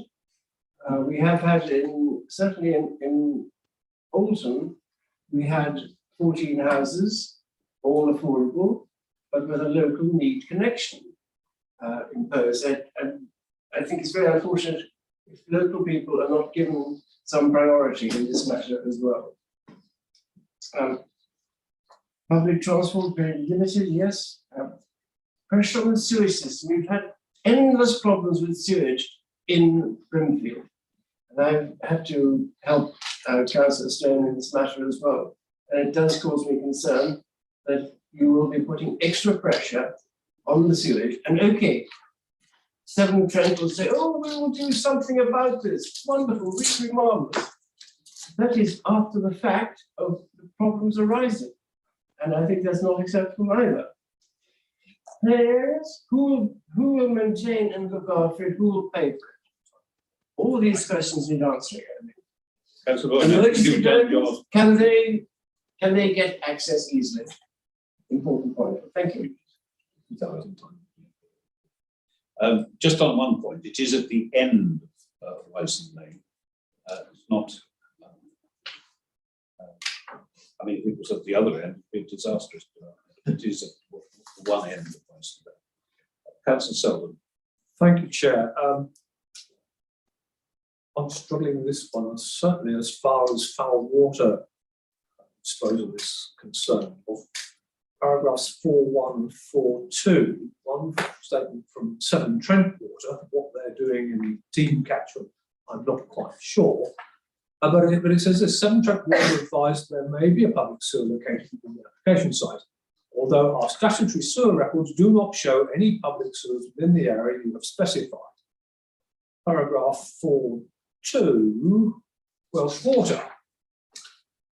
The application form indicates that proposed foul waters are connected to the main sewer. However, our records indicate there are no Welsh Water maintained sewers in the vicinity of the site. The question: who is maintaining the foul water system? Severn Trent.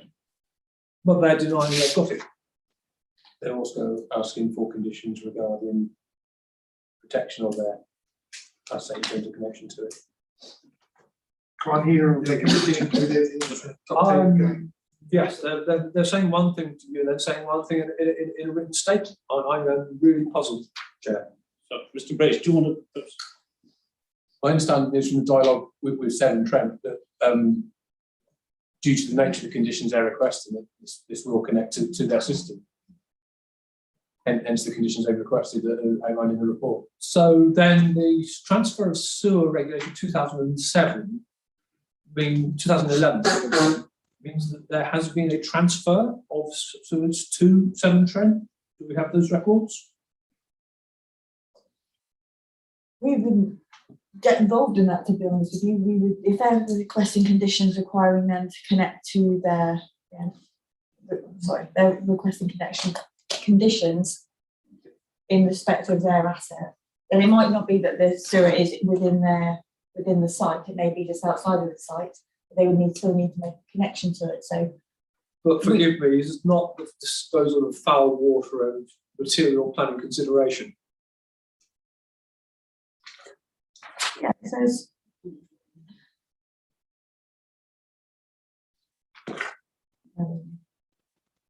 Bear with us one moment.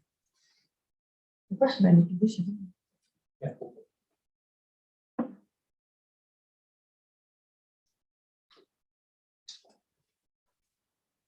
They've requested conditions be added to that, so they must be satisfied.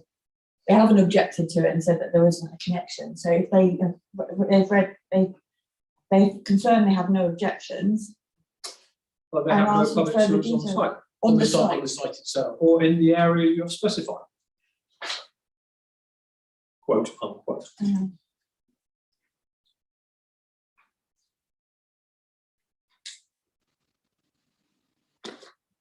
Yes, so as Welsh Water have said, there's no mains connection, no main sewer, but Severn Trent haven't said that, so I'm assuming it's Severn Trent have got no objection. They would object normally if they do not have a connection, so they have raised no objection. Subject to a condition. Sorry. I think we're in a little bit of a difficulty here.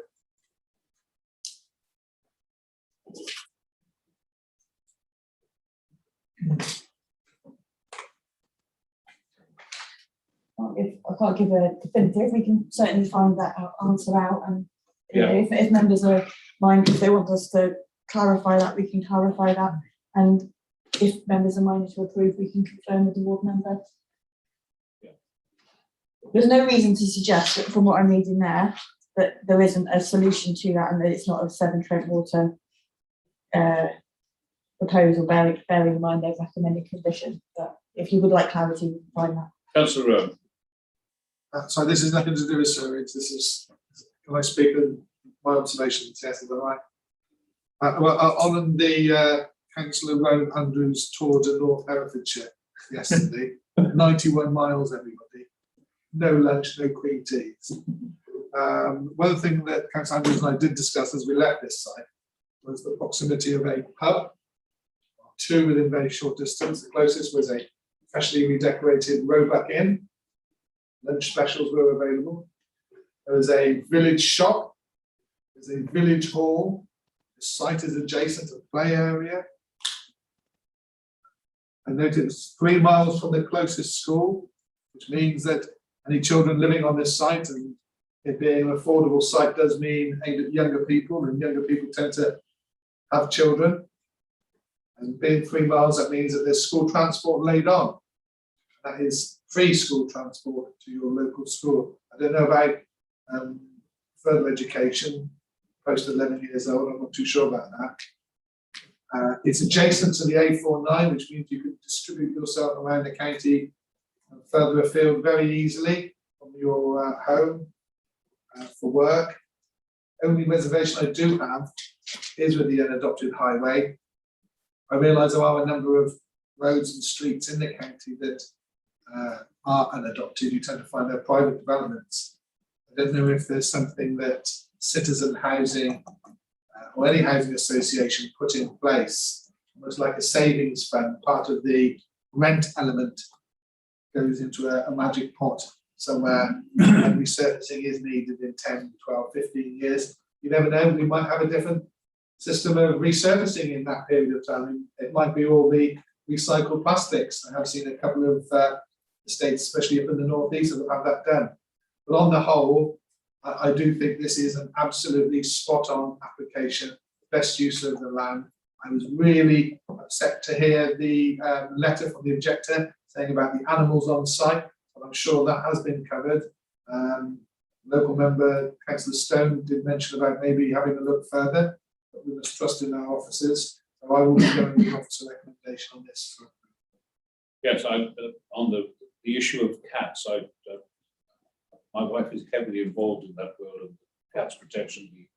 I mean, there are ways of dealing with such matters sympathetically, as it were.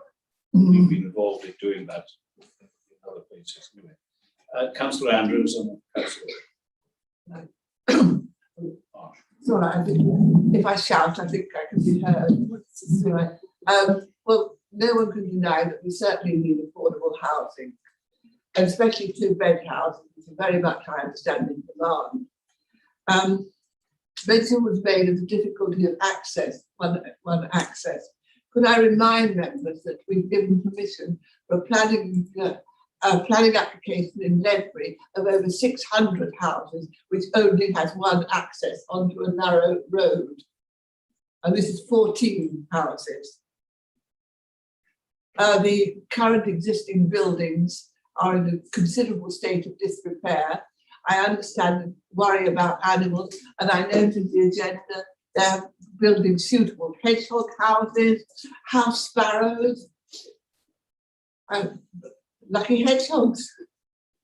And I would agree with Councillor Rhodes, it's handy for various facilities, an excellent park, village hall, and I'm happy to support this application. Councillor Marsh. Yes, I'm just aware that there have been 3 points that possibly citizen housing might be able to help us with. Firstly, the spec. Can't hear you, Councillor. Is that on? Yes. Yeah, there were 3 points that have been raised that citizen housing might be able to answer. One was to do with the spec for the homes. One was to do with how they would cope with the road adoption and any damage done to the copies during the work, and the other was to do with ongoing maintenance of the play areas. And if we were able to seek clarification on any of those matters, I would find it helpful. Right. Sure. In terms of the sustainability of the dwellings, there's no formal requirement for them to be passive house. So as you see outlined in the report, you know, these will be timber frame construction, and you see the relevant specification of what that means in that top part of the report.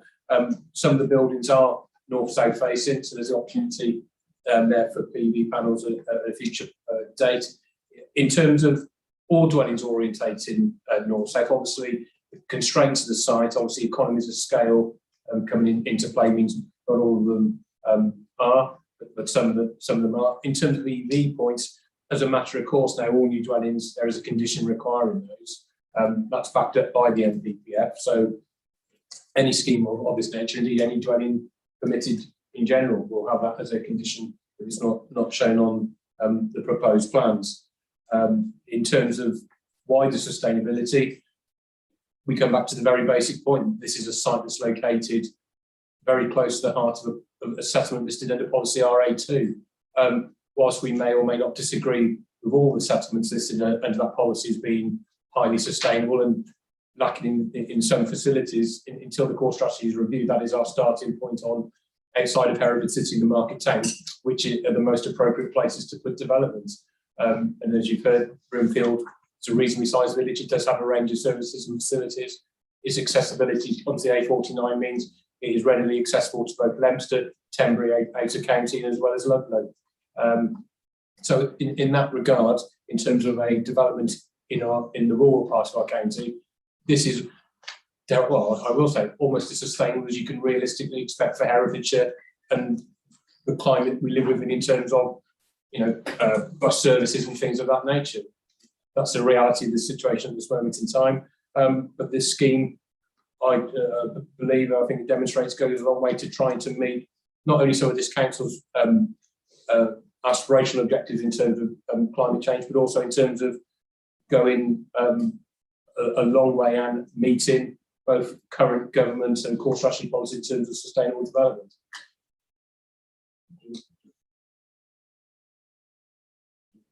Sorry. Yeah. Just thought it might be a good opportunity to come back on the drainage matter as well. I found the plan. So essentially what they intend to do is to make a mains drain connection through the coppice new development. So I'm assuming what they Severn Trent mean is that those drains have yet to go through their final checks and be transferred to Severn Trent as an asset. So there is a connection, there's a plan that's been through consultation with our own internal drainage officers and with Severn Trent that shows where the connection is going to be made within the coppice to the flower drains, which is detailed as being to Severn Trent. Just as a point of clarification, the reason I'm surprised is because most of the water infrastructure around the Team catchment is owned by Welsh Water, and I'm really surprised that Severn Trent have reached out this far with it, and I'm seriously questioning whether or not it is Severn Trent or Welsh Water, because it would be quite a remote outpost for Severn Trent out there.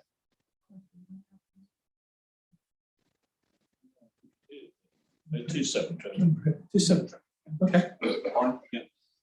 I think I remember something before, a long time ago, when there was council was in operation.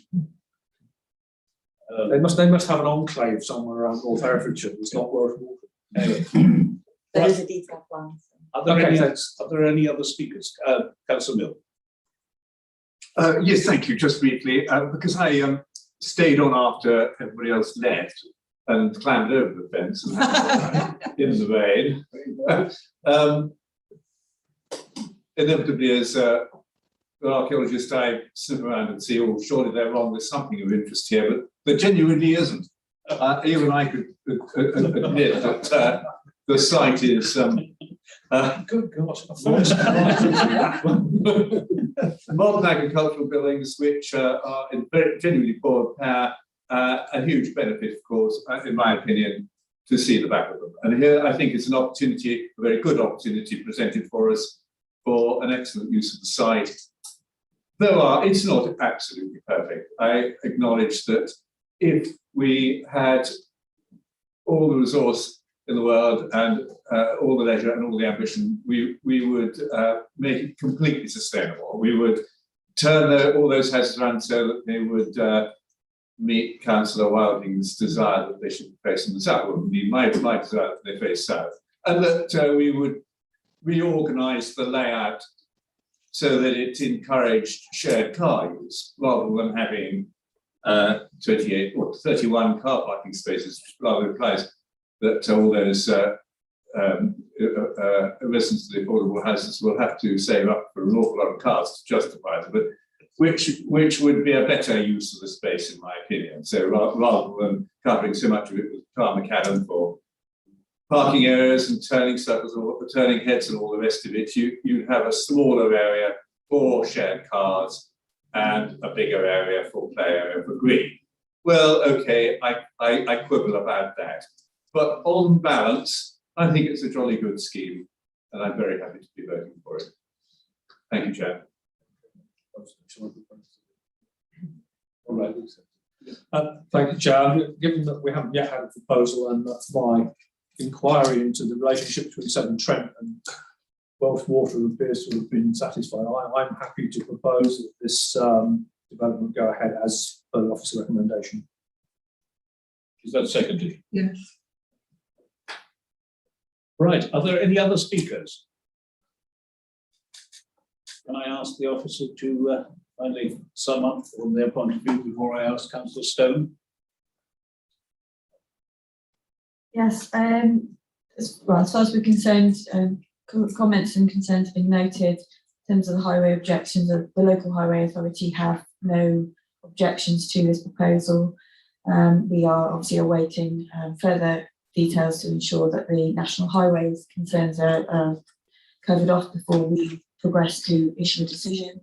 And no other matters that have caused any particular concern, and we're happy to progress with that recommendation. Can I also hope it's noted about the situation of the cats? Otherwise, when I go home, my wife will be, if she finds out, very concerned about that. We've got quite a number of reallocated feral cats in our possession. Sort of cat's paradise. We'll have a cat clause in the construction. Yes. Councillor. Councillor Stone. Thank you very much indeed, Mr. Chairman. I hope everyone can still hear me. But thank you all very much for, I think I'll manage. Thank you. Thank you all very much indeed for speaking so eloquently, and also many thanks again to those who attended the site visit in the rain yesterday. I'm grateful to Councillor Selden for raising the points about responsibility for sewerage. It's been an ongoing issue in Brimfield for some time, exactly who is responsible. Severn Trent, the relationship between Severn Trent and Welsh Water is never entirely clear. But my main point about sewerage is the overload of the system, which Councillor Bowen mentioned in his comments. It's been going on for some time. We get many complaints from local residents. Severn Trent are not sorting it out. They need to modernise the whole area, but that's not the responsibility for this committee. I realise that, but it's not going to be made any easier when there's going to be another drain, probably connecting up eventually to the pumping station. This application will, of course, regenerate the derelict site.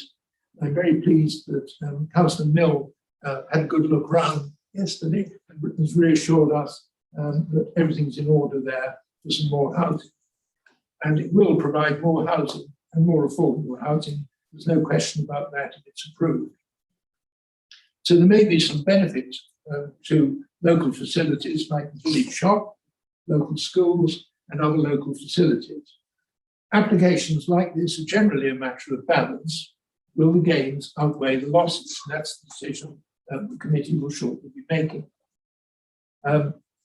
Two quick points, just to reiterate, we need to sort out the highways, national highways issue over access onto the A49. It's a really much more important issue than it sounds. And we do need to get this clarified before any houses are built there. And also, I agree with Chairman, your point about the cats. If there are a lot on site, feral cats as well, that needs to be sorted out either by the Cats Protection League or some other body, RSPCA or whoever. But I would be very grateful if I could be kept informed about how this matter is going to be resolved before things go any further, because there will certainly be a local outcry if it appears that building is going on there and animals are being displaced, particularly if they're somebody's pets. The single access from Wyson Lane to and from the proposed site, though, remains my biggest concern. The amenity of the residents and the present required coppice development will be affected by more traffic and more noise, as will Wyson Lane. The junction of the corner of Wyson Lane will become busier and yet more dangerous. The failure to adopt the access road will also, to my mind, cause longer-term problems regarding damage and maintenance. Brimfield and other local applicants will not be given priority for the affordable homes. This, I feel, is another reason why I'm very unhappy about this application. It's good to have affordable homes, but I feel it's the locals who should have priority, local families. And I often hear of young people who can't stay in the village because they simply can't afford the price of the properties, have to go elsewhere, and it means that families so often can't stay together. So I do wish local people to get priority there, rather than it being just a general perpetuity. The site is outside the settlement boundary and is not in the neighbourhood development plan. The local community and the parish council put so much work into the NDP, and there is another preferred site which could also be used partly for affordable housing. And unfortunately, their wishes and priorities seem to be pushed to one side. So if this is approved, it will not be considered locally to be a very good day for local democracy. So as a local member, I cannot support an application which does not clearly benefit the village of Brimfield, with the some of the losses, as I say, outweighing the gains, at least in my opinion, and has got so many disadvantages. Mr. Chairman, the statutory consultees can move on. The local community has to live with the consequences. Thank you very much. Thank you. Right, we have a proposal by Councillor Selden, seconded by Councillor Andrews, for the application to be approved as per the officer's recommendation. Can I have those in favour?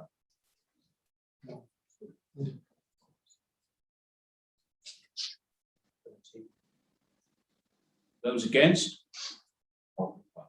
Any abstentions? And that is carried. Can we move on without a break? Perhaps this next item, just a moment, we stay here. Sorry, Sorry, I have to go now. So let's my phone. I've got it. Okay, thank you for your attendance. Chairman, I must leave by 1 o'clock to get to. We hope this might be.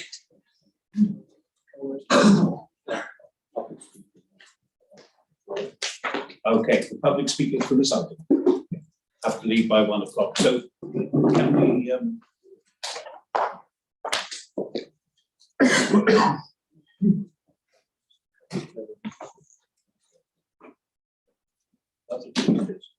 a written statement?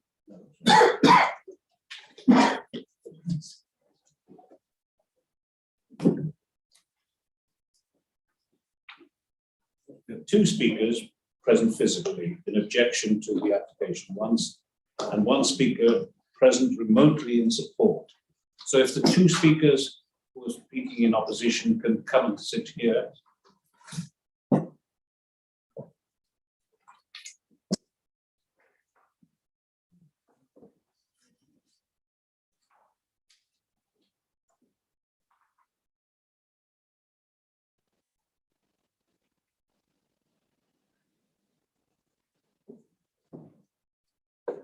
Thank you.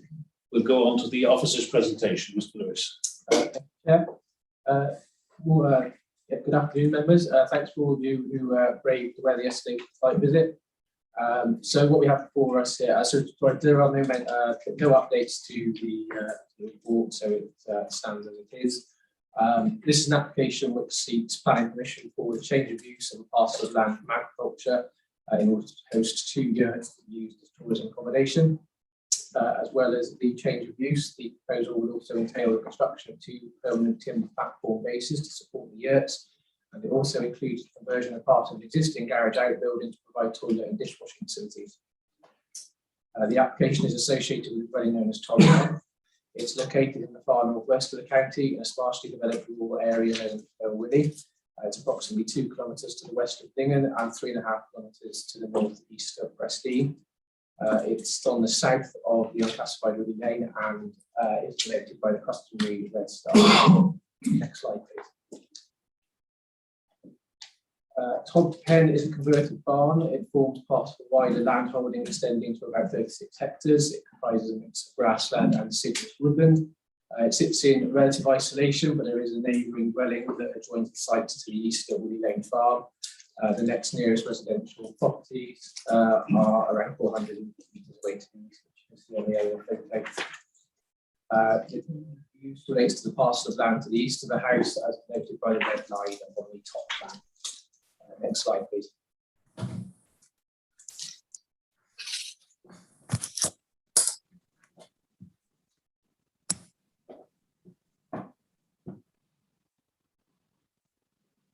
Next slide, please.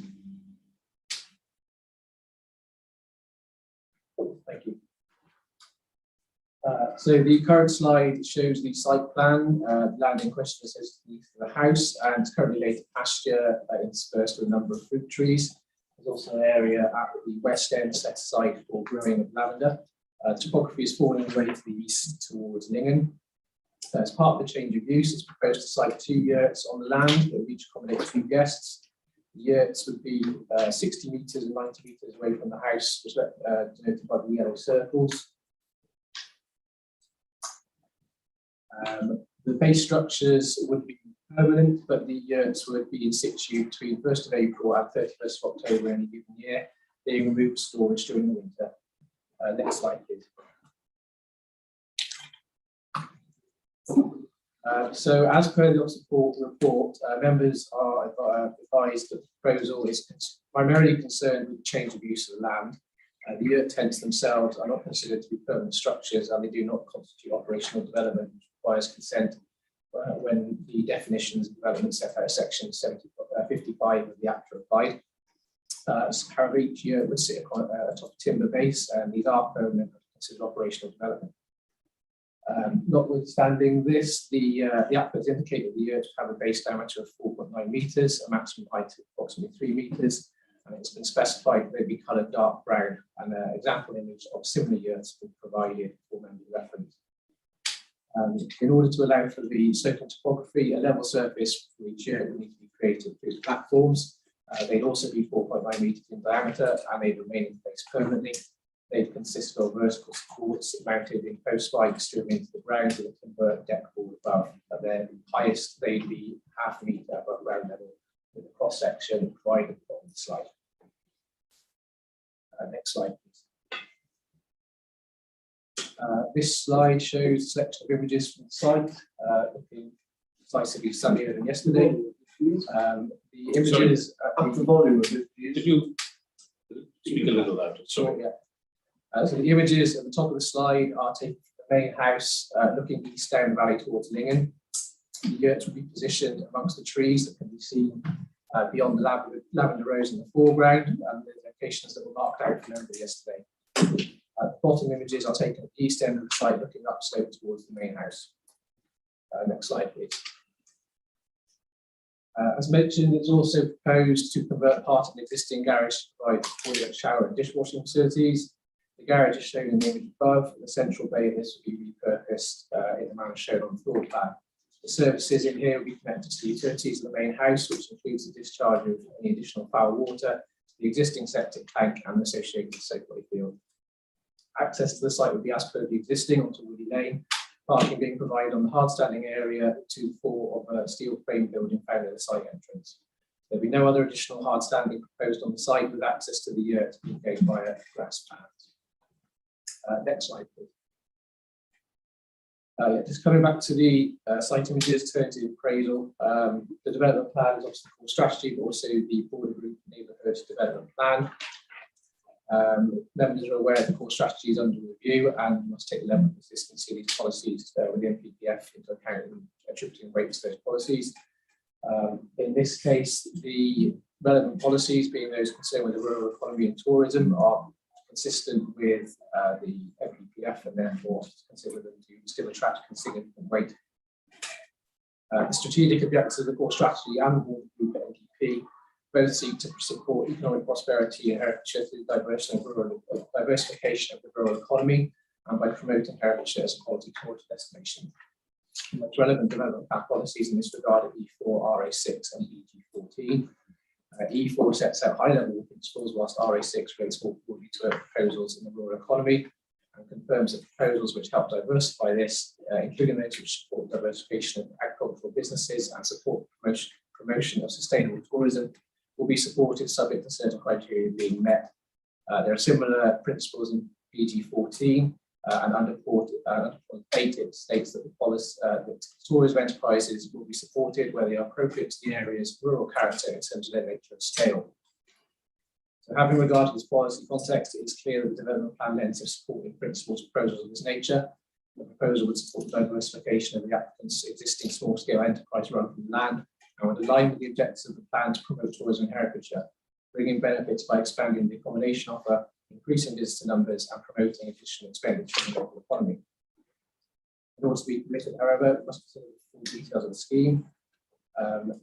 As the aforementioned development plan policies set out various requirements which fully seek to ensure that new proposals for tourism development are compatible with their location in terms of scale and character. In this case, the nature of the accommodation proposed is inherently small scale and low impact, therefore it is considered that it be commensurate with the character of the locale. In the spirit of securing this, a condition is recommended to restrict the maximum number of yurts to be sited on land at any one time to 2. In terms of the rural setting, it is noted that a number of representations received have raised concerns with regards to sustainability of location. Unlike the housing-orientated policies of the plan, which members will be familiar, the tourism-related policies do not specifically define what is considered to be an appropriate and sustainable location for new tourism accommodation. However, E4 and B14 do seek to ensure that measures for active travel, such as walking and cycling, are as encouraged as much as possible and this aligns more broadly to policy aspirations to direct development to most sustainable locations. That being said, however, paragraph 85 of the NPPF is also explicit in directing the planning decisions to recognise that sites to meet rural business needs such as tourism may be be found in locations that are beyond existing settlements and in locations that are not served well by public transport. In this case, the site is clearly in a rural location, and it's a reasonable assumption that future occupiers will have a high degree of reliance on a private car. At face value, therefore, there is a degree of tension in sustainable travel policies. However, the rural location on the site is not atypical of what is sought in accommodation by visitors to the county, and it must also be recognised that the NPPF directs that we should recognise this in our decision. The competing objectives in this regard, as well as the benefits and harms associated, that must be weighed into account by decision makers. Concerns have also been raised in terms of the effects of development on the landscape. Again, there's a reminder about the limited nature of the operational development proposed. And members must be mindful of this when making their assessment. Although the site has a relatively open aspect to the east, it's not visually prominent within the wider landscape from public vantage points, and the location of the yurts is well screened from the road by established headroads. The potential for impact is mitigated further by the temporary nature of the yurts and the choice of external fabric colour. The nature of a yurt is such that they are inherently experienced as a transient rather than a permanent feature within the landscape, and that will be reinforced further here by the applicant's undertaking to remove them on the winter months. This can be secured by condition. The applicant has also specified that the external fabric of the yurt should be coloured brown rather than the typical white, as this is a more visually recessive colour in the landscape and serves to reduce their prominence further. Again, this is recommended to be secured by condition. And subject to this, the council's landscape officer has not identified any harm as a result of the scheme, and there is to be no policy conflict in respect of landscape character. A number of concerns have also been raised in terms of amenity from neighbouring dwellings, highlighting the potential for impact through noise, traffic, and loss of privacy. Development plan policies ST1, RA6, and BG14 all broadly seek to ensure that the standards of amenity are secured, and these reflect on the principles of the NPPF. With regards to noise, the proposed use is not one that's considered to be particularly noise generating. The occupation of yurts by tourists is akin to the typical residential use of a dwelling, and therefore considered to be compatible with other residences in the location. There's also a significant degree of separation between the yurts and neighbouring dwellings to mitigate any impact that may arise in this sense, and this distance also prevents any adverse impacts in terms of overlooking or loss of privacy. The views of environmental health have been sought in this respect of noise and nuisance in particular, and no objections have been offered. Conditions have been recommended to restrict the use of fireworks and playing amplified music, and further conditions are also recommended to limit the installation of external lighting in the interest of both amenity and the dark skies of the area. Subject to these being secured by condition, officers consider there be no adverse impact on amenity. Next slide, please. With regards to access, the scheme will utilise the existing arrangements of Woolly Lane, which is shown on the slide above. Transportation manager has confirmed that this is acceptable from a safety perspective. The modest nature of the accommodation being such that the increase in vehicle movement is relatively minor. Again, it's noted that local representations have raised concerns in terms of highway's capacity and the rural nature of the network.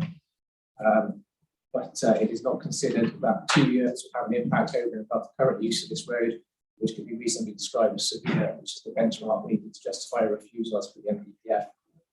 Parking provided on the hard standing to the floor of the building shown in the lower photo, and scheme of cycle storage is recommended to be secured by condition. Subject to this, it's not considered as any conflict with the highways related policies of the plan. The site is not subject to any specific ecological protection designations, and the council acknowledges there to be no reason to believe the scheme will lead to any detriment to protected species, given the limited amount of operational development proposed and the nature of the existing land use. However, it should be noted that the site is in the catchment of the River Lug, where the assessment is required under conservation of habitats and species regulations. Members will be aware that the Lug is a subcatchment of the Wye and is currently failing its conservation targets for phosphate. It's been established in case law that in situations where a site is already classed as being in an unfavourable condition, there's limited scope for decision bodies to approve additional damaging effects. In essence, this means the council is currently unable to positively assess applications in the Lug unless it can be shown with certainty to have a neutral impact on the integrity of the site. Further details on that are found in the council's position statement.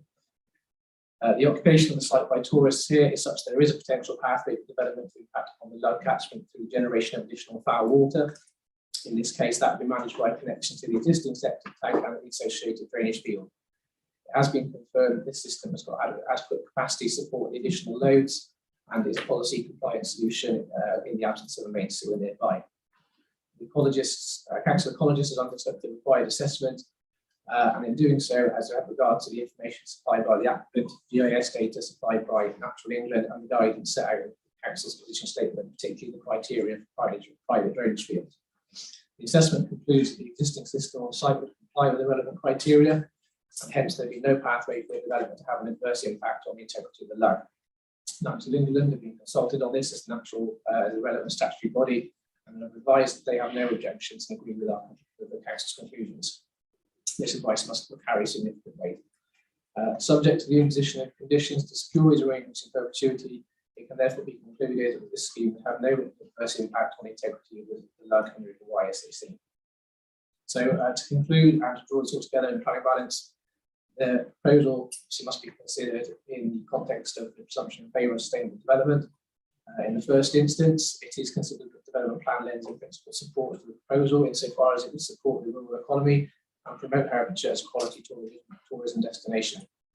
This would deliver economic benefits as additional visitors will provide financial stimulus to local businesses through increased expenditure, and this achieves a knock-on social benefits by supporting employment and the general vitality of the rural community. In the environmental sphere, it is considered that the majority of impacts have been mitigated to acceptable levels. However, it is acknowledged that there is a degree of harm identified as a result of the site's rural location. This leads to some tension with the policy objectives of the development plan to promote sustainable means of travel. Considered holistically, however, it is considered that the benefits of the scheme are not outweighed by the limited harms that have been identified. When viewed in the round, the proposal is representative of sustainable tourism development, which accords with the relevant policies of the plan. Hence, benefits from positive presumption, and officers recommend it be approved accordingly, subject to the conditions recommended. Thank you. Now I call upon two speakers who are present physically speak against the proposal. About Mrs. Turner and Mrs. Stock, local residents, to speak. You have 3 minutes between. Good afternoon, councillors. I have been a resident of this valley for 25 years. It is a small rural valley, and there has been much concern, as you have noted, from the local residents and objections given. These have been, as noted, in relation to transport, drainage, light pollution, and impact on an unspoilt valley. But as you have noted, it has been indicated that there has been they would cause minimal disruption due to the sustainable nature of the application. Of course, sustainability needs to satisfy a number of conditions, not only in an environmental aspect and legal compliance, but also in an economic viability. The application of 2 years may need some consideration as to the diversification in this application. Given previous high levels of applications from this property in relation to the pre-existing agricultural buildings, there is much concern amongst the residents on should an application of this nature be approved, and would this then lead the way to further applications of a similar nature or permanent structures, in which case the concerns which have been noted by the residents may become more prevalent. In this instance, should this application be approved, would there be any consideration for control measures for future applications for insert in this respect? We've discussed the transport and other areas. As you visited the area yesterday, you would have noted the road, and as you have noted, access is purely by car. The property is 2 kilometres from the nearest village or further from the nearest town. Your other speaker will not have any time. Good afternoon, councillors. My name is Jade Stock and I am a Lingham resident. I've lived in the village for around 12 years. My concern with the development is from the transport perspective. It's a very small village. We have very limited amenities in there. We are going to be adding further vehicles to already degraded roads that are very narrow, that we are asking people that are not local to navigate. These roads are difficult enough as it is. Local people use these roads to walk, to ride horses, and obviously go around agricultural business. We are going to increase traffic on those roads. Those roads are incredibly degraded and they are damaging our vehicles, and we're going to add, as I say, further traffic to that. We're also going to add further pollution to the area. Okay, I'm sorry I didn't indicate it 1.5 minutes, so I thought we'd done between you. Right, thank you very much. And now if you can go back to your seats.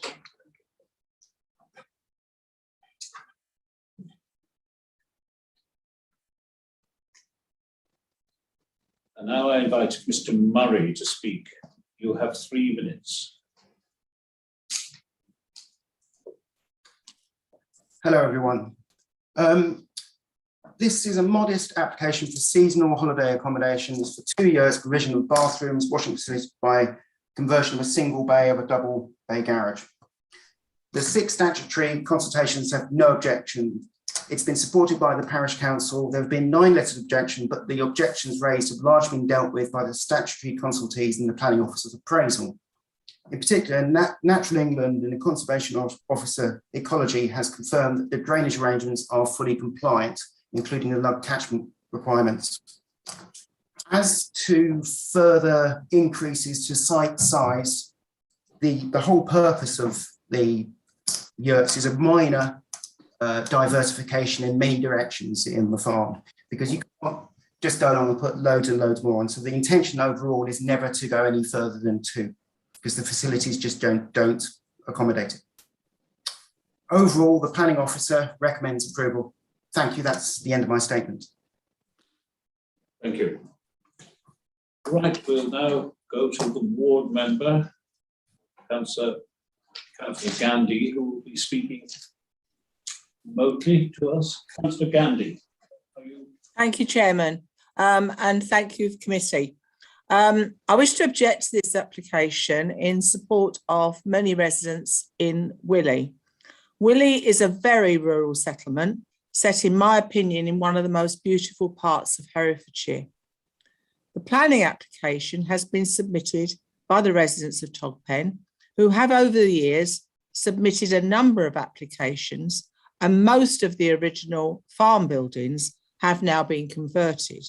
And any reference to it being a farm is very, very sceptical. Willey sits within the River Lug pollution catchment area, and part of this application relates to the conversion of a garage into 2 bathrooms and 2 dishwashing sinks. And the applicant states that an existing septic tank will be used to serve the building. They may be using an existing system, but there is still an increase going to the treatment plant. We are stopping many developments in the River Lug pollution catchment area, including within Willey, where drainage and sewerage are going into mains systems. So what is the difference in using a septic tank? If the domestic applications which are at present on hold installed the sort of septic tank that is in place at Togpen, then would those applications then be acceptable? And if so, why are we not suggesting that as a solution to those residents who are just waiting to have their applications approved? With regards to the yurts themselves, we have no knowledge as to their appearance. The applicant furnished information about similar yurts, but not the actual design. And surely the residents have the right to know what these yurts will look like. The report states that there will be little or no impact on these yurts upon the countryside. So therefore, why are we requesting that they be brown in colour rather than white? Because if there are no impact, it doesn't really matter what colour they are. So obviously there will be an impact upon the countryside. The applicant states the yurts will only be in place for 8 months of the year. However, the bases, which in open countryside will be quite prominent, will remain in place all year round. As someone who uses campsites both in this country and abroad, I know from the evidence of my own eyes that many campers, particularly those in accommodation without inbuilt toilet facilities, have to, after dark and often in the early hours of the morning, walk across to the facilities provided. In this application, the facilities provided for at least one of these yurts are almost 100 metres from the yurt themselves, across a grassed field, which was noted when we visited the site yesterday, was quite slippery in the wet weather. Travelling this distance in the dark can be hazardous, and I believe it likely that some will choose not to walk that distance and make other arrangements, and I leave that to your imagination. I would have thought that the applicant would have recognised this as a potential problem and cited the yurts closer to the facilities, although of course that would mean they'd be nearer to his own property. I would ask the planning committee to consider the impact of these yurts on the countryside, the potential noise emanating from them, the light pollution, along with the impact the sewage and drainage will ultimately have on the River Lug. It is stated in the conditions that at no time shall any external lighting, except in relation to safe use of the approved development, be installed, and no permanently illuminated external lighting shall be operated at any time without the written approval of the council. But as stated above, there will have to be lighting at night in order for campers to safely access the facilities. And this is over a distance of approximately 100 metres. So what about our dark skies policy? Or are we going to put a condition into this application that everybody that actually books one of these yurts has to have a torch? Recognise that the proposed conditions placed on this application do try to address the concerns of residents. But like all applications, those conditions have to be carried out and if not, enforced. And we know that planning enforcement is a challenge in such a remote rural setting. Retrospective planning applications have been needed on this site previously, and therefore I can understand only too well why the residents of Willey are so concerned with regards to whether the conditions as applied for this application will be complied with. I therefore urge the committee to refuse this application. Thank you. Thank you. Thank you, Councillor Gandhi. Now we'll open up to debate. I haven't got any speak. Oh, Councillor Foxton. Thank you, Chair, and thank you, Mr. Lewis, for your presentation. Can you all hear me, just about? Okay, right. On our site visit yesterday, I was completely overwhelmed with the stunning beauty of the landscape. The driving rain might not be desirable for visitors, but a wet, windy day gives a realistic impression of any proposed site visit. I have a few points to raise, and I'm aware of the numerous letters of concern regarding this application. The photographic image supplied is not accurate. It's only an example of a similar yurt. The conservation manager refers to the base as circular, whereas the photograph shows a square base. Okay, maybe a minor point, but whatever. It would be more helpful to have a true image of the intended yurt. I can only assume the actual type of yurt is undecided. Due to the slightly sloping topography of the land, a level foundation for each yurt would be necessary, which would be a permanent fixture, 0.5 metre above the ground level. We have a diameter of approximately 5 metres, height 3 metres, and the supporting platform for each yurt, which would be elevated 0.5 metre from the natural ground level. Therefore, we have quite a substantial area occupied by each yurt. I have been able to establish the diameter of the elevated platform base for the yurt. Maybe you could help me with that. A very difficult decision. I'm sure tourists would be prepared to pay considerable money to spend a holiday and experience an unspoiled area of Herefordshire. Right. Are there any other speakers? Councillor Selden. Thank you, Chairman.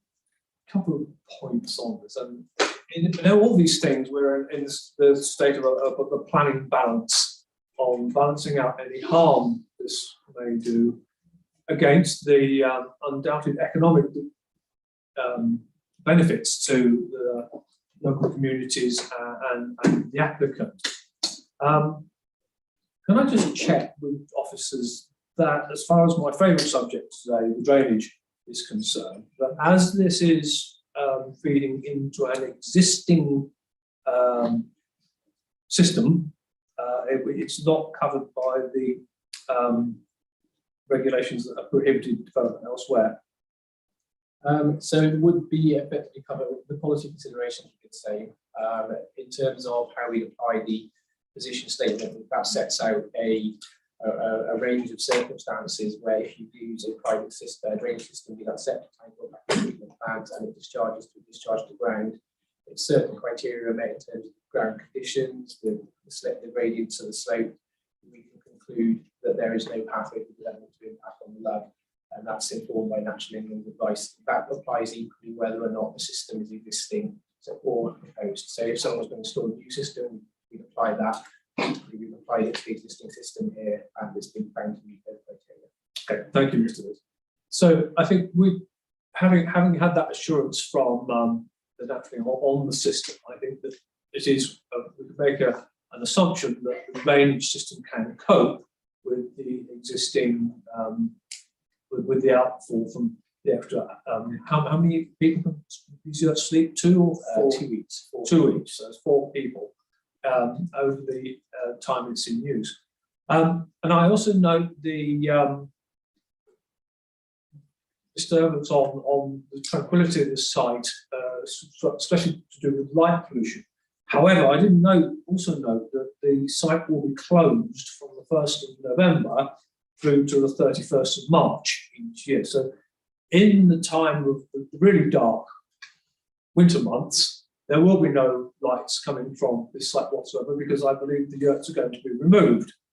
So I think sort of get that as well. So on the balance of what we have here, I think that the harm is somewhat diminished by that. And given there have been only, I would assume, 2 couples ever staying at these yurts at any one time, the impact on the highway network will be minimal. And I accept that the transport officer has assessed that. So with that, Chairman, I would propose that we accept this application. Got a proposal, is that seconded? Can I speak? Yes, Councillor Andrew. Thank you.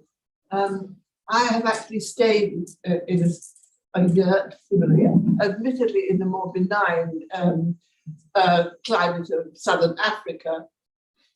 Regarding getting from A to B, in the night, you simply carry a torch.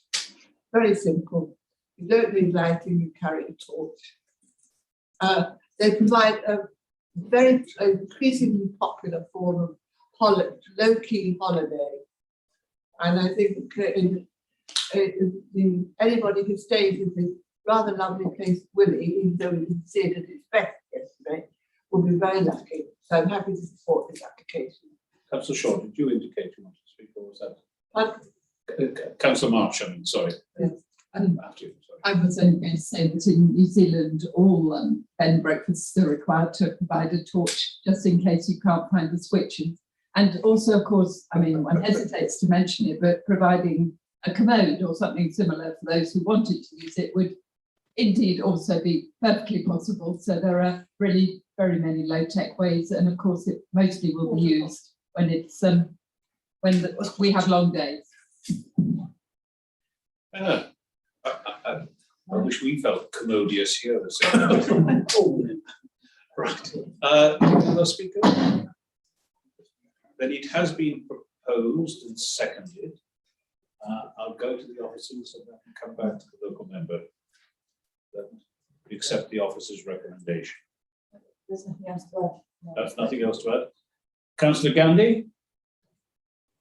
Thank you, Mr. Chairman. I'd like to thank the committee for their deliberations, and I would particularly like to thank the few members of the committee who braved the elements to drive out to Willie yesterday. I'm assuming from listening to the previous application that some chose to not go out to the wilds of the northwest, but went direct to Wyson, which is a shame because despite the weather, they missed the opportunity to see an absolutely beautiful part of the world.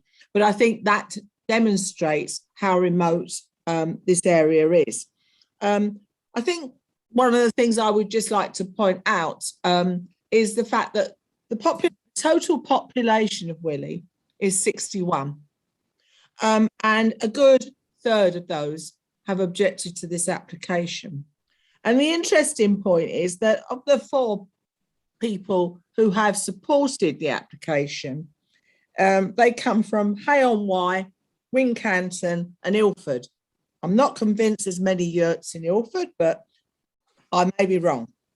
And I do think that we should be considering the views of the people of Willie, and we should, if you today decide to pass this application, I would want some form of insurance that the conditions that are being placed upon this application, which are to address some of the concerns of the residents, are actually carried out. And if they are not, they are enforced, because that is the biggest worry we have. We have a history across the whole of Mortimer Ward of a lack of enforcement of conditions on planning applications. And so therefore, my residents have very little faith in conditions that are put upon planning applications. And so with this particular application, bearing in mind how rural it is, I really do hope that the officers will ensure that the conditions are carried out, they are kept to, and that if they are failed, that the enforcement is taken against the applicant as soon as possible, because I have little faith at the present moment that this will happen. Thank you. Okay, well, thank you very much. And now we come to vote. I'm ever conscious of the fact that Councillor Johnson has to get his booster jab this afternoon. And so we have a motion in front of us. Those in favour?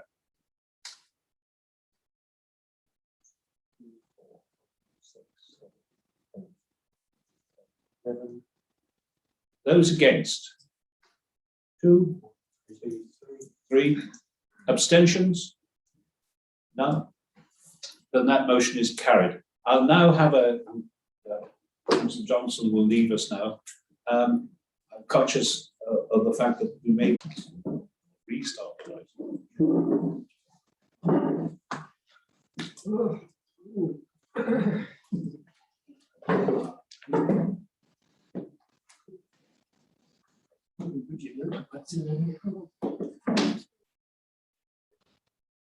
Right, well, thank you. Welcome back to the reconvened Planning Committee meeting. We have now an final application for today, erection of number one dwelling and of associated works including access, landscaping, outbuildings, infrastructure, lake creation, and other engineering works. And we have two speakers, one attending remotely and one present physically. I invite Mr. Blackmore to speaking on behalf of Oakbridge. We have spoken. I invite if Mr. Tompkins could please take his place at the table.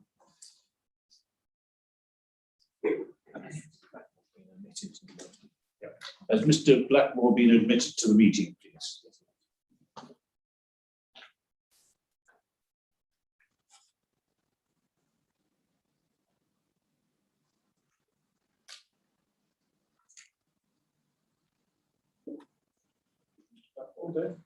Yes. Mr. Blackmore, I can see you. Sorry. Welcome, Mr. Blackmore. If you could make your presentation now, please. No, right. Thank you, Chairman. I've got the microphone on this side. Can we all hear at the back? Yeah. Good. Yes. Thank you. Suffering from frostbite, I think. Thanks to all who braved the elements yesterday and joined me and the local member in Ullingswick. A bit of another wet site visit as well. Just before beginning the presentation, to draw your attention to the publicised schedule of updates, and that relates to 3 further representations, one of which is submitted on behalf of the British Horse Society and 2 local residents making further objections. Just to clarify, in respect to the comments raised by the British Horse Society, the agent has confirmed to us as officers that proposals do not include any changes to the public rights of way, including that of the Three Rivers Ride, and that the surface would remain as is, and all new gates are as clearly included within the proposed plans, and that members are referred to condition 6 of the recommendation in respect of a condition requiring the submission of a construction management plan prior to works commencing. The only new consideration raised in the local representations relates to the site notice procedure, in which council, namely myself, erected a notice adjacent to the public highway at the site entrance, as well as the surrounding site where it was possible, and that the application will also be placed in the local press, and that the council has satisfied its statutory duty to inform interested parties. And then finally, a quick revision of paragraph 2.1 of this agenda item, in the sense that, as the first application, you heard that the core strategy is now in review. On that basis then, the application before members is 202412 and seeks planning permission for the erection of 1 dwelling and associated development, including access, landscaping, outbuildings, infrastructure, lake creation and other engineering works relating to 4 parcels of land to the north, northeast, east and southeast of Sheepcoats Court, which is approximately 1 mile northeast of Ullingswick, which, if you can see on the screen, relates to what is called Upper Town on that map. That's what we define as Ullingswick in terms of the Oakle Plychard Neighbourhood Development Plan. And also 6.5 miles southwest of Bromyard, as is denoted by the red stars on screen. And you can now change the slide. Thank you. The proposals have, prior to submission, been considered by an independent design review panel, NAID, who have provided a positive response. And the application is considered against paragraph 80E of the NPPF, Core Strategy Policy RE3, and Policy OPG24 of the Oakle Plychard Neighbourhood Development Plan, which is now made. Officers have considered this site to be isolated, which is discussed in section 6.5 to 6.12, inclusive of this agenda's item accompanying report. And as you can see on screen, the red line is denoted on the block plan above and the aerial photograph below. And the next slide, please. Which on screen now, members can see some photographs of the site in terms of where the dwelling is located, in which the topography rises from the southeast to the northwest of site, as you will have seen on your site visit yesterday. Bridleway UW1 intersects the site, which forms part of the Three Rivers Ride, as well as Bridleway UW12, which we walked to the site yesterday, which runs to the southeast and leads back to the Ullingswick Conservation Area, as where we parked up yesterday. Apart from Sheepcoats Court, which lies to the southwestern boundary, the site is surrounded by arable land with an area of woodland 90 metres southwest of the northernmost part of the site, which northern boundary is along a local ridgeline with field boundaries comprising native species hedgerow with occasional field oaks. Other field boundaries are demarked by unmanaged native species hedgerow with a cluster of field oaks to the northwest, as well as being partially wooded with mature oak and willow with gaps in the hedgerow where it has died back. And just so we'll go around the photos in case you can't read the text below, the top left photo is looking north from the middle of the eastern field boundary, so it's about halfway up the field at which we were positioned yesterday on our visit. The top right photo is looking southeast from the top of the field, so where the top of the field that we looked at that towards yesterday, right at the top of there, looking towards the southeast. Then the bottom right photo is looking from the top of that site back down towards where we were. And then the bottom left photo is looking north from the middle of the western field boundary. And can I have the next slide, please? The concept is a flowing design predicated on the flowing contours of site, the organic flowing ancient woodland and flow of water. The dwelling's solid massing at its central point gives way to a split level form to the side, with the second story being set back from the first, and the route and curvature of the dwelling and access track follows the site's contours, citing the roof line below the local ridge. And which, next slide, please, which shows the proposed south elevation, in which windows will be set to the inside of the thicker walls and will have secondary frames projecting out to prevent overheating. And this has led to the solution of a two-story skin which wraps around the house and allows it to continue the flowing form. The edges of the skin extend outwards beyond the building envelope, allowing the house to flow in and out of the landscape. And the resulting two-story stone facade with recessed areas to the balconies on the upper level produces a unified design, with the arrangement of the arrival and parking courtyard also being revised following May's comments, simplifying it and leading to less excavation than was originally envisaged and allowing the building to be located slightly further up the site. And the next slide, please. In which this is a cross-section of the proposed dwelling in relation to additional treatments. And then the overall effect is a dwelling which is of the hillside rather than merely placed upon it, despite its distinctive form, as you can see on that site section plan. The upper level creates a loggia type arrangement with the facade set far back behind the stone outer layer, which will then be able to support the roof overhang, minimising light pollution, as well as reducing any visual impact of the glazing from long distance views. Special glass has also been specified to reduce light spill and reflection further, and all spoil taken from the areas cut out, other than what is used to construct around the spine wall that forms part of the dwelling, will be kept on site and used to fill other areas, which, as I told on site yesterday, is to level out this topography where possible, so it's not as sharply a steep incline. And the next slide, please.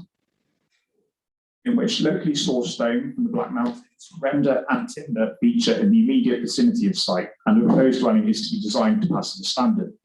Renewable technologies are incorporated to provide the relatively small amount of energy that the building requires, given the energy that will be generated in the most efficient way possible without reliance on fossil fuels. To do this, a combination of a proposed Tesla Powerwall scalable battery is key to this, and together with an earth energy bank with heat pump, photovoltaic thermal panels, and ground supercharger taken together is what officers understand will be the first of its kind in the UK. And the next slide, please. And the effect of this is the achievement of an individual, unique, and in the view of officers, based on May's outcomes and subsequent refinements made by the applicants, a design which is carefully positioned to maximise the use from the development and limit potential landscape and visual impact. And this is achieved through its flowing form and concept, appropriate material choice, extensive and robust landscaping, which I'll turn to shortly. And the application and design and sustainability terms is viewed to accord the policies SS4, SS6, SS7, and SD1 of the Council's adopted core strategy, which is consistent with sections 2, 12, and 14 of the NPF, and policies OPG1 and OPG13 of the Open Child Neighbourhood Development Plan. And on screen now is just an aerial view looking towards, from the north, looking towards the south of the site. And next slide, please. In which this is the site location plan which members saw when I handed out to them on site yesterday. And from a landscape perspective, it is considered that such proposals should be presented on the basis of the whole site rather than just simply the house.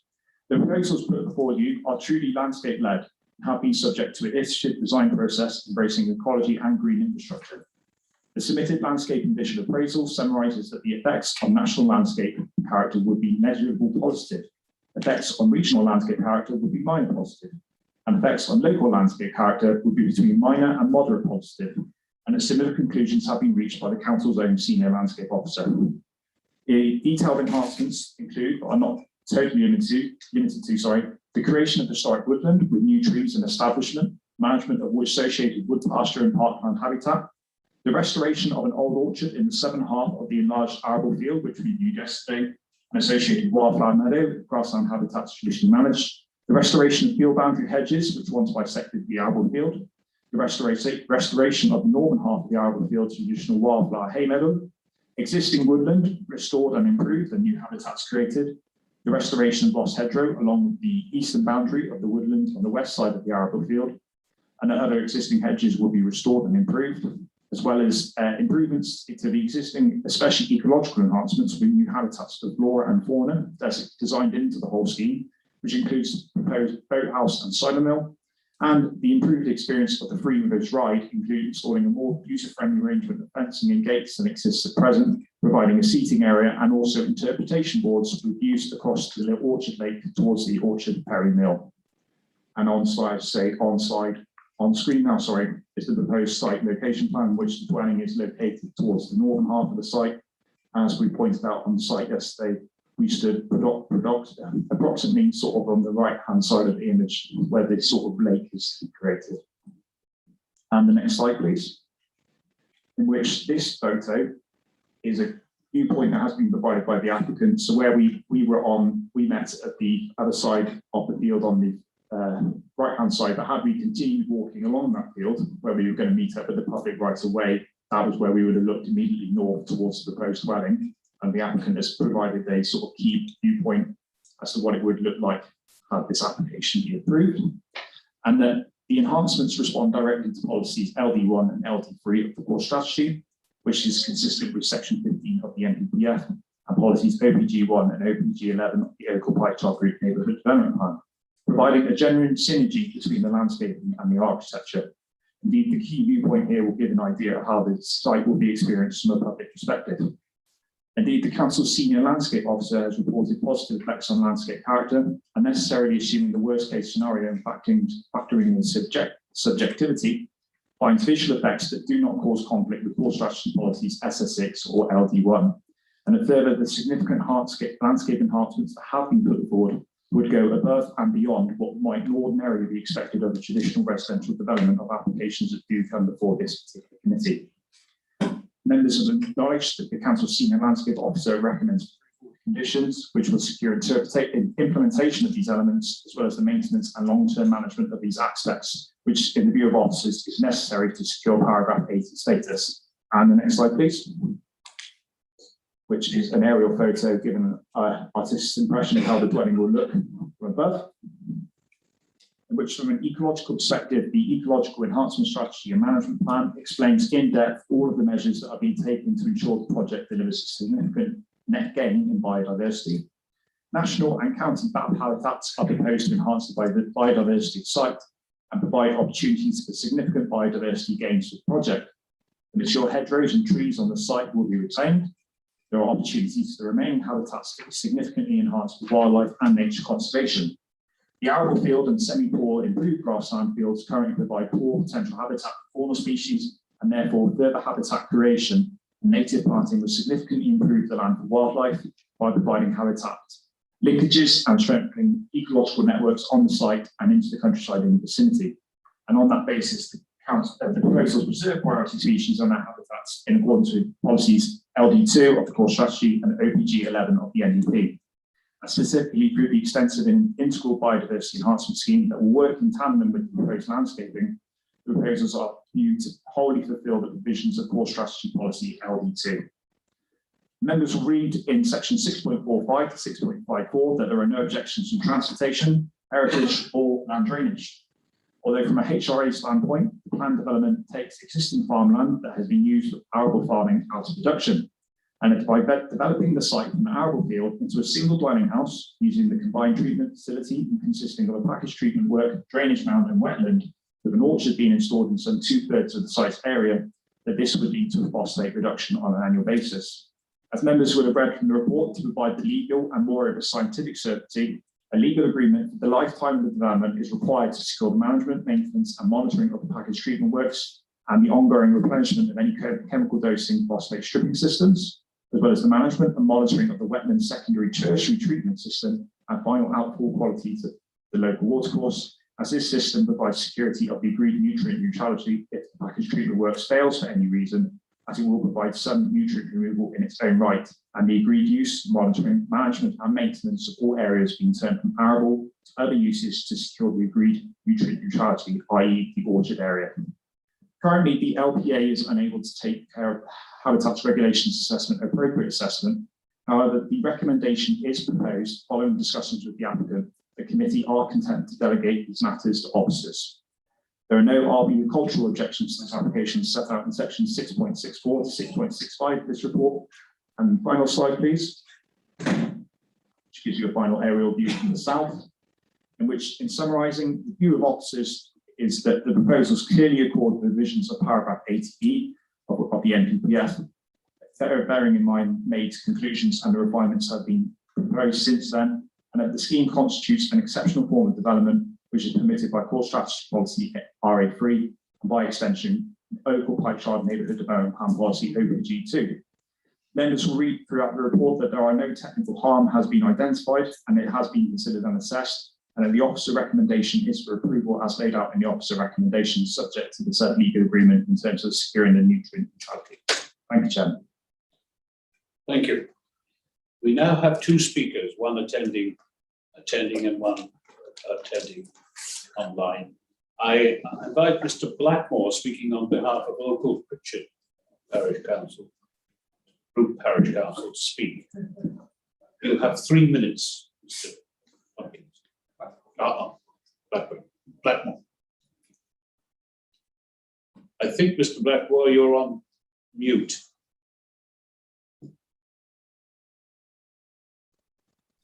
Yeah, I was on mute, sorry.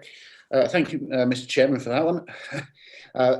Cutting to the chase, we object to this. We've had numerous complaints from the public.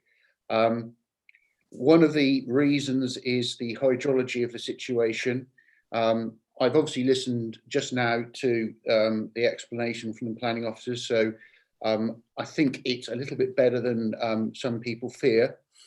But we're also concerned about the impact on the landscape because this is on a ridge and it is a fairly intrusive building.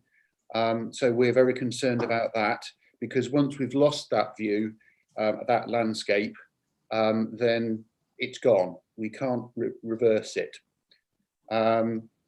It's also not really in keeping with our rural location because it is a fairly brutalist and modernistic building. I do appreciate that they're going to do something allegedly about the landscape, the hedges, the trees and everything like that, but it's still going to be there and it's still going to be noticeable. That's it, thank you. Thank you. And now I ask Tompkins, who's the applicant's agent, to speak. Thank you, Chair. Good morning, members. Thank you for allowing me to speak this morning. This application is the culmination of more than 4 years' work and is made on the premise of, that the development is of an outstanding design whereby the core strategy and NPPF supports the proposal in this location. The applicants are Mr. and Mrs. Perry, who are hoping to build a house for them and their family. Mr. Perry is chairman of Central Roofing, a company synonymous with Herefordshire, which employs more than 150 people. Indeed, the flat roof that's proposed here is integral to hopefully delivering more jobs at that company. The Perrys contribute to community life in the area and the wider county, both personally and through Central Roofing. Perrys would very much like to stay in the area and continue to give back to the county, and this house will allow them to do that. The proposals achieve outstanding design through delivering a building of the very highest architectural standard, and which, through its appropriate scale, massing, location, detailing and landscaping, responds positively to its setting. The scheme also gives rise to significant landscape biodiversity enhancements through the planting of extensive new traditional orchards, woodland, a wildflower meadow, hedgerows, wetlands, bat and bird boxes, as well as a designated bat house. Very importantly, the proposals utilise emerging technologies which combine to provide a truly innovative and unique solution to generating and storing energy. The development truly responds to the Council's climate emergency. Furthermore, and if built, the development would act as a blueprint for others to follow suit. The Council could refer to this scheme as an exemplar of sustainable development, and this is a very substantial benefit of the proposals.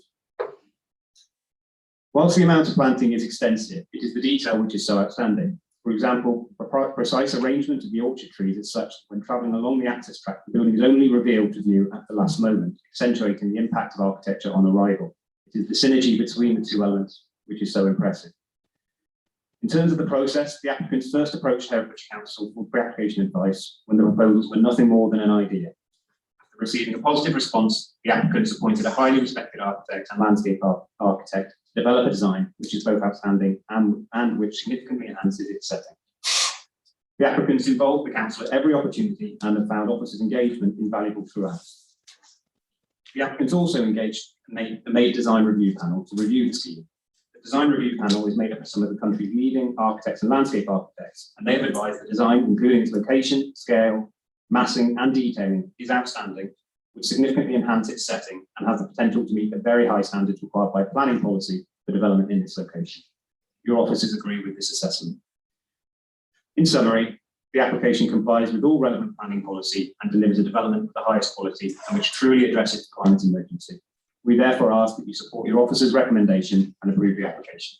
Thank you very much. Thank you. You can take your place back in the gallery and Mr. Blackmore is go back to the waiting room.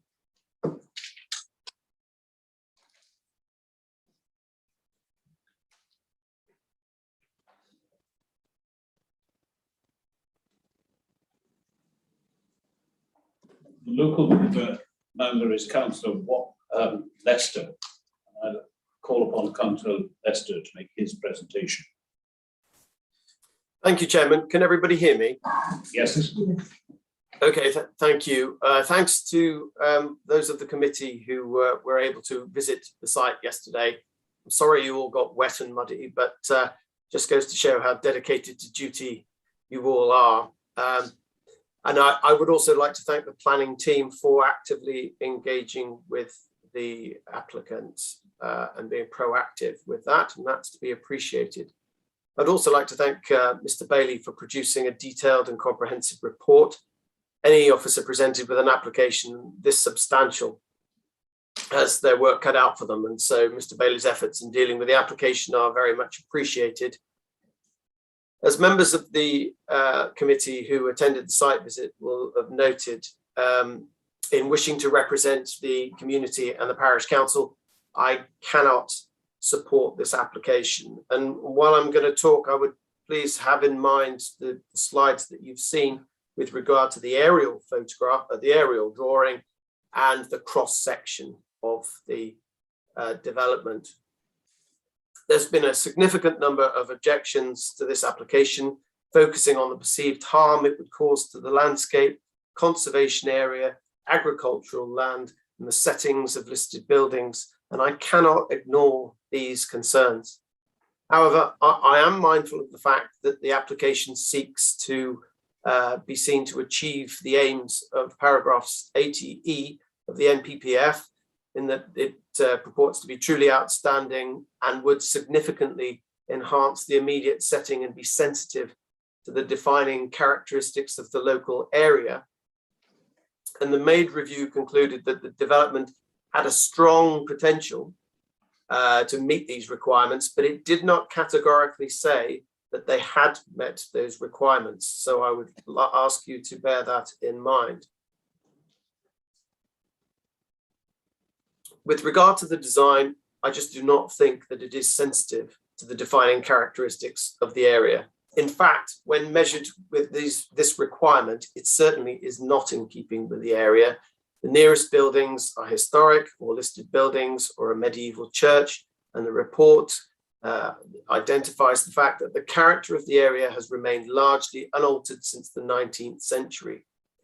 The local neighbourhood plan, and you've heard from the chairman of the local parish council, the neighbourhood plan for Opal Group, which includes Arlingswick, says that any proposal should respect the character of adjoining development and the wider landscape, having regard to the siting and scale and massing. The sheer scale of this development means that it cannot respect the character of the adjoining development. I do take issue with the conservation comments that view that the scale of development should be seen as acceptable because it's comparable to what landed gentry and the aristocracy used to build.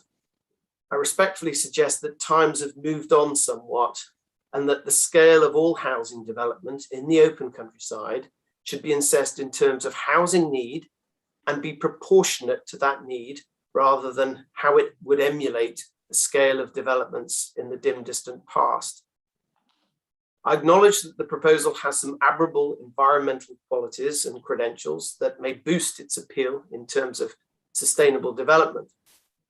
However, whenever measures are introduced as part of a proposal, the larger the scale of the development, the more difficult it is to argue that it is environmentally sustainable.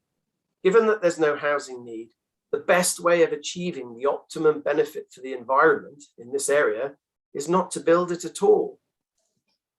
Members who have visited the site will be mindful of the fact that the proposal is a considerable way from the public highway. This means the access to the proposed dwelling will have to introduce a significant amount of infrastructure just to access the dwelling. This equates to introducing an artificial and urban aspect to the landscape that would have to be extensive given the scale of the proposal. The conservation officer comments that the scheme is designed to flow and be visually unobtrusive. However, the MAID report stresses that the location is highly sensitive and a prominent site in the open countryside. It concludes that the proposed dwelling would be a prominent addition to the local and wider landscape. The officer report refers to the proposal as being bold and unique. Well, my question is, what is it? In keeping with a local character, or is it unique? Is it unobtrusive or is it bold? It would seem that it's been promoted as being different things depending on what argument is being deployed to justify the proposal, which in my mind is in stark contrast to the character of the village and the landscape. Paragraph 6.49 argues that the scheme would conserve local heritage assets through sympathetic design. I cannot think why. It's not that the design per se isn't interesting, it's that it's just the design is totally out of keeping with the locality. The report speaks of appropriate landscaping in the sense that it's a landscape-led proposal. I query that and I question it. When we look at the way the side sections of the building are presented on the diagrams that you've seen, I cannot see that this snugly fits into the landscape. There is also conditions in perpetuity, especially landscaping, and with the best will in the world and respect to all parties, I cannot accept a situation where there's a condition required to be enforced forever. If the proposal needs conditions like that, then it is just not feasible and therefore the scheme should not be approved. One thing I'm very concerned about is the report in paragraph 6.61. In essence, it's arguing that the loss of arable land is preferable because if it's used for housing, it will not produce the amount of phosphates that farming will.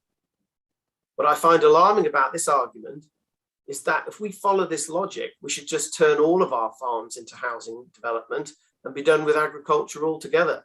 This argument cannot be used to justify the loss of primary agricultural land. So in summary, the proposal doesn't meet the standards set by paragraph 80E. The bar is extremely high in order to sacrifice the intrusion onto the landscape, and I do not think we're there. Its design and scale fails to be in keeping with the character of the locality and both harms the landscape and has a negative impact on the nearby conservation area. The loss of arable land is unjustified, and we should not let the concerns about phosphates erode the provision of prime farming land in Herefordshire. Objectors have voiced their concerns sufficiently to demonstrate that there is a perceived harm in introducing such a design on the community. In the absence of a clear housing need, I just do not think that such an intrusion onto the open countryside can be justified. Therefore, I would conclude that it is against our key policies, SS1, SS2, the Neighbourhood Development Plan, LD1 as it threatens the landscape, and LD4 as it does not respect local buildings and would be harmful to the location of the conservation area. Thank you for your patience, and I look forward to hearing the debate. Thank you, Chair. Thank you, Councillor Lester.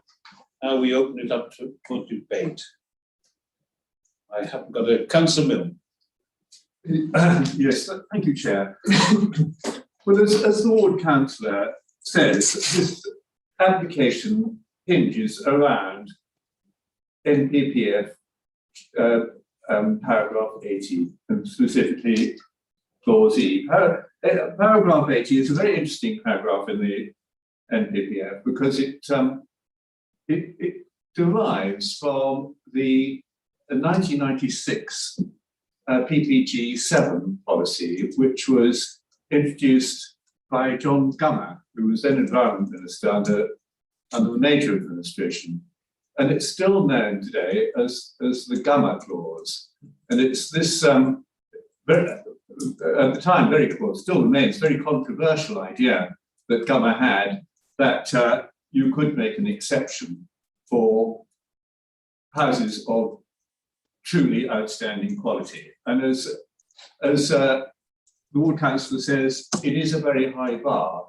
And John Gummer was keen to defend himself against the accusations of elitism, of giving a charter to millionaires to go and do what they wanted in the countryside, by ensuring that it really genuinely was a very, very high bar indeed.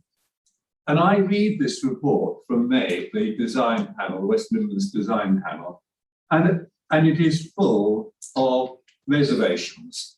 I would like to see a report that is unenthusiastic, that is unambiguously enthusiastic about it. And instead of which I read phrases like the rationale for adopting a strongly contrasting form of construction method and aesthetic between the ground floor and the first floor in this location was unclear. The panel had concerns of the long distance the access road had to travel to get to the dwelling and the consequent potential intrusion on the landscape. The extensive alterations and extensions to the original farmhouse are not well coordinated with its landscape setting, and the impact that has on the boat. So it concludes only with saying that it has the potential to meet clause 80E, and it's just this word potential that I'm afraid lets it down. I would dearly like to see the sort of buildings that in 100 or 200 years' time, the National Trust can offer to its members who have got fed up with visiting Barrington Hall or Croom Park somewhere genuinely new. But I don't think, I mean, it's difficult to say without a crystal ball, that this reaches that bar, that this is the sort of place which, if it is built and if in 200 years' time it is donated to the National Trust, people will come and see. I think it will be seen as an eyesore here and forever after. So I'm afraid that is my view, Chair. Thank you, Councillor Milne. Glad you mentioned Mr. Gummer. He was the gentleman who ruled out the possibility of our building on the east of the city on the bypass. Any other speakers? Councillor Rowe. Yeah, Chair, what I'd like to say is what he said. Councillor Milne was put an awful lot better than how I was planning to say. I tried to break this down into simple layman terms that appeals to me. And if there was a design of anything else going there, they would have been decided by officer delegation that it's not understandable. If there had been a 5-bed dormer bungalow there or a 3-bed detached house, the answer would have been no. The difference is that a design of outstanding quality, truly outstanding quality, therefore gets the exception. So who decides what is truly outstanding? Beauty is in the eye of the beholder, and absolute hats off to the applicant on this. This is what you call an ambitious application. And completely understand why, but who decides it? We're going to make that decision, whether it goes ahead. The supporting document from the May report, which was very, very simple and straightforward, actually, it should have been enthusiastic, it should have been wholeheartedly supportive, it should have been superlatives unlimited, really, in support of this application and this design, but it wasn't. I think Councillor Milne has quoted some of the descriptions already, but it has the potential to achieve exceptional architectural quality. Potential doesn't mean it has, it means it possibly could do. It did not regard the external appearance of the dwelling as fully resolved or convincing in terms of detail. I don't know how we see this as a document that supports this application.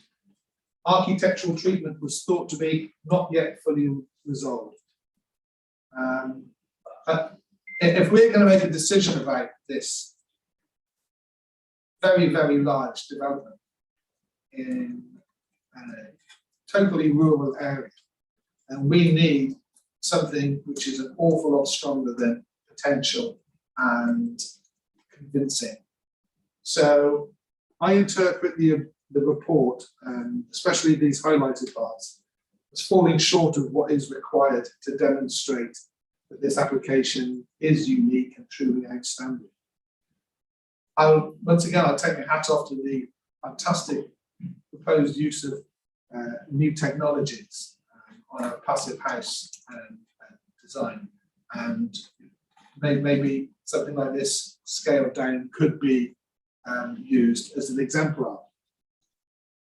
I'm not too sure of the square footage, but the size of the drawings relative to the site we visited yesterday, I find this building is overbearing. It could be huge. It's going to be huge. And is there a need? Well, if there's a desire, that is part of the need. The other thing that really I was most concerned about, and once again, Councillor Milne highlighted it, I'm not too sure of the length of the access road, but we are going to be seeing urbanisation in a rural area from what is the point of entry that we were shown yesterday by the planning officer, stretching all the way to where this proposed new dwelling would be. Now, all those things in mind, if we are going to be really bold and brave and give our consent to what is going to be described as a truly outstanding quality design, I don't think this is it.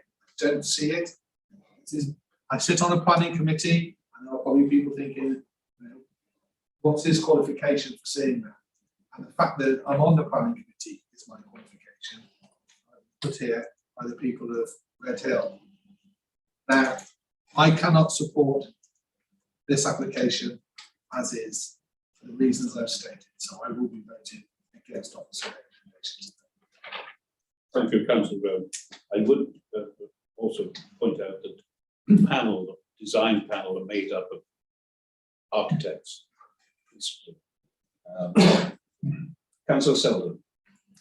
Thank you, Chairman. I looked at this and thought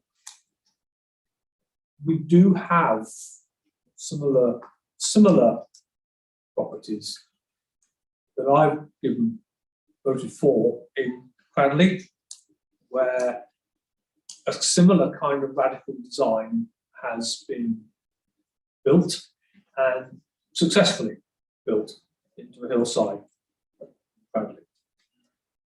And I was then thinking about some of the design criteria that Councillor Milne mentioned, and I thought, well, okay, if Capability Brown was building the same things then, and those kind of landscapes were proposed, I bet you there was somebody who didn't like them. And then I thought of the historical kind of precedents I could think of when I was drawn, speaking to the chairman earlier, to the premiere of Stravinsky's Rite of Spring in Paris, which caused riots amongst the assembled music glitterati who come to see the ballet. And I studied the Rite of Spring at O-level 25, 13, 40 something years ago. And it is now, now a mainstream piece of music which people love to study and analyse. But at the time, it was totally unacceptable to the critics that listened to it. So then I look at this and I think, who is to decide what is going to be good in 25, 30, 40, 100 years' time? And I can see that some modernist buildings do attract this, and I see no reason why this one shouldn't. And I take my hat off to Mr. Perry and Mr. Tompkins for having the nerve to bring it to us in what is actually an outstanding piece of rural Herefordshire. But it is, to my mind, an exceptional design, and I have no problem with accepting it, and I'd love to see it when it's built. Thank you. I was just going to say, I think it's probably best to point out in terms of May's report, what you need to bear in mind is that some revisions have been made to the scheme since it was originally taken to May, and that's detailed in the design and access statement submitted with the application. I think it's important to take up note that they have omitted the rooftop roof that was originally on the scheme, which maybe if you have read the, as I said, Councillor Rose, because he has read the report, they made, and other members may have read it as well, that they have taken on board the concerns that were previously raised. So in addition to the rooftop room, I've referred to the light spill issue that was also made previously raised by concerns, introduction of screening planting along the boundary of Sheepscote's Court. The building's external aesthetic has been much refined since the design review panel. And I said, I would also point out again to members, refer back to the officer's report. Please note paragraph 133 of the NPPF. Local planning authorities should ensure they have access to and make appropriate use of tools and processes for assessing and improving the design and development. These include workshops to engage local community, design advice and review arrangements. And in assessing applications, local planning authorities should have regard to the outcome from these processes, including any recommendations made by design review panels. Whilst I appreciate, May's conclusion at that time was saying that the scheme had potential, has been refined into the view of office, an improvement on what was originally seen to by May. And I said, it's not your typical scheme where we would have an application adjoining or adjacent to a residential settlement. It's something different. It's a lot to get your teeth into, and it's something unique in that sense. I think you need to bear in mind it is almost a Marmite scheme. I appreciate that, and you'll either love it or you will hate it, but it is something different. It brings something different to the table. There is a possibility that some people will be between a Marmite or not. The possibility that some people may like the building, but not in that particular location. So that's not Marmite or not necessarily. Councillor Wiley and then Councillor Andrew. Thanks, Chair. Well, members of the panel will know I'm always going on about buildings being passive house and having PV panels and having all sorts of other things to address the climate emergency. And I have to say, this is great from all those points of view. I really like all the things they've done there. I like the design. I like the way the design addresses the climate emergency. I like the provision of the further woodland and the various ecological schemes that are included with this. I do not believe that a design such as this is detrimental to other buildings in the area. I applaud the bold design, and it's precisely because it is in stark contrast to whatever local style there is that I think we should approve it. Is it unique? Well, yes, of course it is incredibly unique. Is it outstanding? Yes, it is outstanding. You can't say it's not unique and it's not outstanding when you look at it and it knocks your eyes back into the back of your skull. There's a slight problem with the access and the roads, and I don't see any in the pictures of a little cycle path that went, some route round so people living there could get out in another way. I do take what Councillor Roan was saying, but you know, it's up to us on the panel. That's our qualifications for deciding. I'm on the panel. I also spent 6 years studying art and design, resulting in a BA Honours first. So I think I've got some idea of what outstanding design is. So that's what I think it is, an outstanding design. I'm horrified by the idea that John Gummer might agree with me. And I will be going, buying a crucifix directly after the meeting. Anyway, I would vote to pass this. Thanks. Mr. Gummer might or might not agree with you.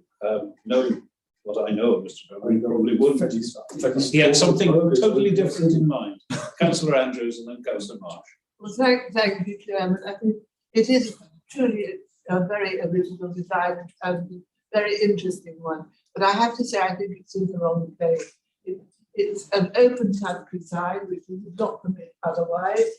And it does not really, I feel, relate to Allingswick. A super design, but should not in the place, not in Allingswick, not there. Councillor Marsh. I don't know if this is working at all, but it makes me feel better.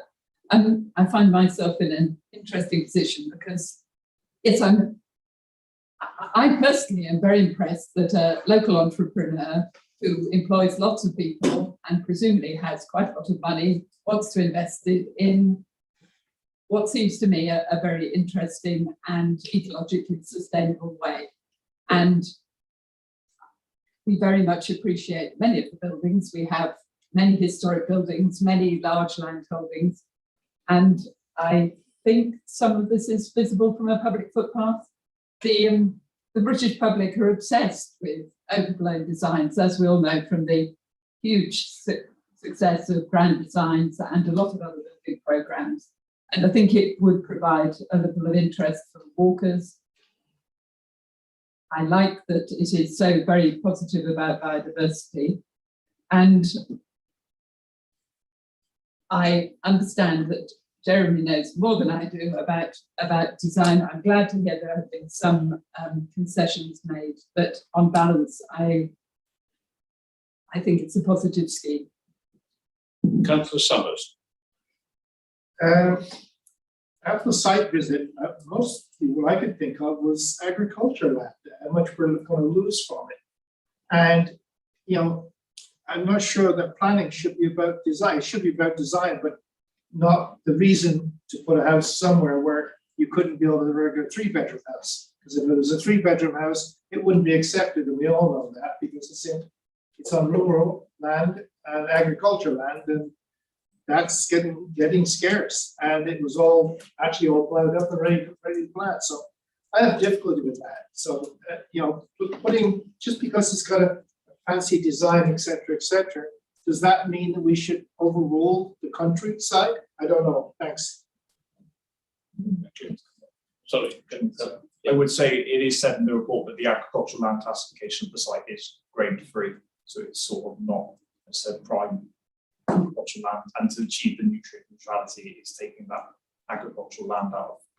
Can I say that the grading of agricultural land, because I know from personal experience, has very little, it has a questionable relationship to the value of the land. And sometimes grade 3 land is worth far more than grade 1 land. It certainly makes more money very often. But, you know, it's a wartime designation that happened during the post the Second World War. And don't read too much into designations of land. Are there any other speakers? Oh, Councillor Spanners has spoke. Are there any other speakers? Councillor Bowen. Just a minor comment, really. I was interested in Councillor Sullivan's analogy with the rite of spring. And it is an amazing piece of work, I agree. But the great thing about the rite of spring, if you don't like it, you can turn it off any time of life. If you build this building, you cannot turn it off for obliterate it or obscure it and then bring it back again. Just a point. So this building would have long time permanent effects, whereas the right of spring, as I said, you can listen and enjoy it, or you can decide to ignore it together. Can't do that with this one. Chair, can I just say something? So, yeah. With the right of spring, of course, you'd be in a concert hall, the orchestra would be playing. Not necessarily. Well, Theatre, the ballet. Outside. You could get up and leave, just like you could get up and leave this particular piece of the countryside if you want. Yeah. Let's not get into let's not get into a debate about the relative merits of as a pupil of a very close friend of former pupil of a close friend of Stravinsky, I understand people's feelings about it. Stravinsky is Marmite, I can tell you now. Right, are there any other speakers? Propose that we accept this with the officer's recommendations. Right, is that seconded? Right, then we go to, it's been seconded. Can I go to? So shall I say a couple of points first, before we then hand back to sum up? I think just to point out firstly that, could you bring up the presentation at all, please, Jack? That's all right. It's just to do with the public rights of way that, of course, members visited yesterday, you'll realise from the site location plan, just go back to the site location plan, that's the one, where we were walked along and met at the corner of that field. You'll realise that whole orchard planting is along that whole public right of way. And if you go to the next slide, please, Ben, you'll see at the end of that field the artist's impression of the orchard. It's there. So you'll see that the dwelling is going to be effectively screened. So from a public perspective, the interpretation boards that are going to be provided as part of the Free Rivers Ride will give a good sense of the landscape and the biodiversity enhancements that are proposed with the scheme, and gives an understanding of how this scheme has been brought about, and also just to understand how the site is divided. If you go back to the previous slide, the top area where you've got it's effectively the scheme is divided into 3 separate zones. So zone one, the agent has told me is zone 3, which relates to the dwelling at the top. It's the northern part of the arable field, which is where the dwelling would be constructed. It is clearly visible from the southern part of that field, which is zone 2, which is the historic field boundary, which the proposals are tending to reinstate. And zone 2 is historically was an orchard. So basically we are reintroducing what was an orchard at one point. And then finally zone 1, which is at the bottom, is physically separated from the arable field and has a more sort of formal character, sort of the ornamental lake and more ornamental garden. So it is quite distinctive from that basis. I appreciate the view that's been taken in terms of the urbanisation of the infrastructure in that particular location. I mean, you'll know there are a considerable amount of trees that are going to be planted along that gravel access drive, which has been at the request of what Maid had advised, and as well as discussions both with council officers and previous pre-application advice on that as well. Okay, then Councillor Lester. Sorry, did you want to? Not a lot more to add to that, really. I mean, it's been a really good debate. Interesting to hear both sides of it, really. It's just referring back to the crux of it, which is that we're looking at paragraph 18. We're looking at answering those questions. Is it a truly outstanding? Is it a development that's truly outstanding, reflecting higher standards of architecture? And would it help to raise standards of design more generally in rural areas? And would it significantly enhance its immediate setting and be sensitive to the defining characteristics of the local area? You've seen the report, the landscape officers, the building conservation officers, highways, environmental officers, all of those, Crumple rights of way, those matters have all been carefully considered. There's no objections that have been raised. Officers have concluded their recommendation of approval. It's really just to reiterate those points. Right, Councillor Lester. Thank you. Just for clarification, objections have been raised. Officers may not have raised objections, but there definitely have been objections raised. and by a considerable number of people in the community. The bar is set high, and I appreciate that the committee has really thought through their feelings on the design of the property proposed. But I go back to asking members to look at the cross sections and then to look at the aerial picture of the proposal. It is huge, and I think it will be discordant. It will not respect the local area, and it will be, it would be a design that would probably be more appropriate to be somewhere else, where you haven't got the impact on agriculture, you haven't got the impact on the locality. It goes, for me, back to this idea that, what's the justification for it? If it comes with green credentials and there is such concern about the environment, the best thing to do is, because it's not justified as a housing need, is not to develop it at all. And then you haven't got to worry about all of the mitigation, the landscaping, the concerns about phosphates and whatnot, because it's just not necessary as a housing need. I'd like to stress the point, though, also, that what we're saying here is that this is better than farming because of the phosphates issue. And I think that's a very dangerous argument to inflict upon communities and say that's really why we should be building housing on agricultural land. But the heart of all of this is its scale and how imposing it will be on the landscape. And there will be fans of this who are architects who are interested in things like this, but it's the local community and it's how it fits in with that community that is how it will be judged. And I think that due to its incongruous nature, no matter how well you think it's designed, and I accept that there are people who view that, it is just such a proposal that is completely out of contrast with the location, with the heritage, with the history of the area, that I just do not think it warrants the support of the committee. And as Councillor Bowen has quite put his finger on it, once it's there, you're stuck with it forever, whether you like it or not. It's not something that the community can choose to switch off. So thank you for all of your deliberations, and I await the outcome. Thank you.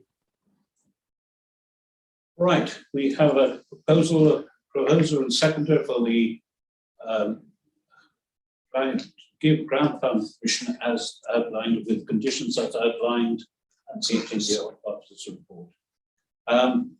Those in favour?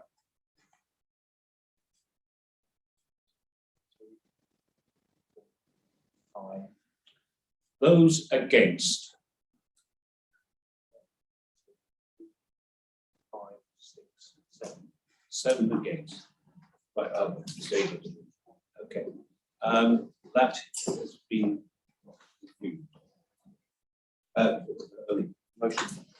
motions lost. I now move on to a proposal from someone for refusal on the, well, it will have to be on the grounds that Councillor Lester outlined. So I have a proposal. Chair, I'm sorry, I have to go now. I have an appointment. I can see the way the voting is going, so I don't think.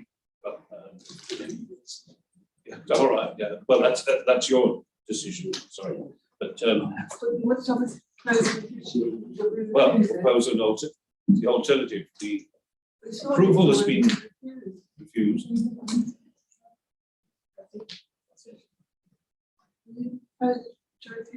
Yes. I wrote down what Councillor Lester said. SS, I could read my own writing. SS2, SS1, LD1, and LD4. All right. RA3 as well. Right, there's a remote proposal to. Sorry, we're so cold here. Everyone's shivering as I'm speaking to them here. A proposal to refuse on the conditions as outlined by Councillor Andrews. That's pros. So can you have pros? Is there a seconder? Councillor Boyd. Right. Those in favour of refusal, sorry.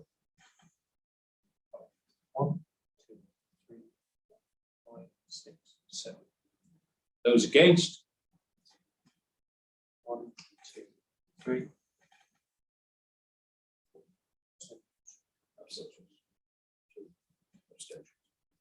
Right, well, that concludes the meeting. The date of the next meeting is on the 20th of October. And I do hope we can do something. The weather is either better or we need to do something about the. Chairman, I suggest that our danger of dying from hypothermia and pneumonia is much greater than from dying from some viral virus. And therefore, can we have the doors closed next time? Well, yes, I do think it was unfortunate. I was going to suggest to Councillor Belton that perhaps he ought to be seated in a different position. But we end the, those are big.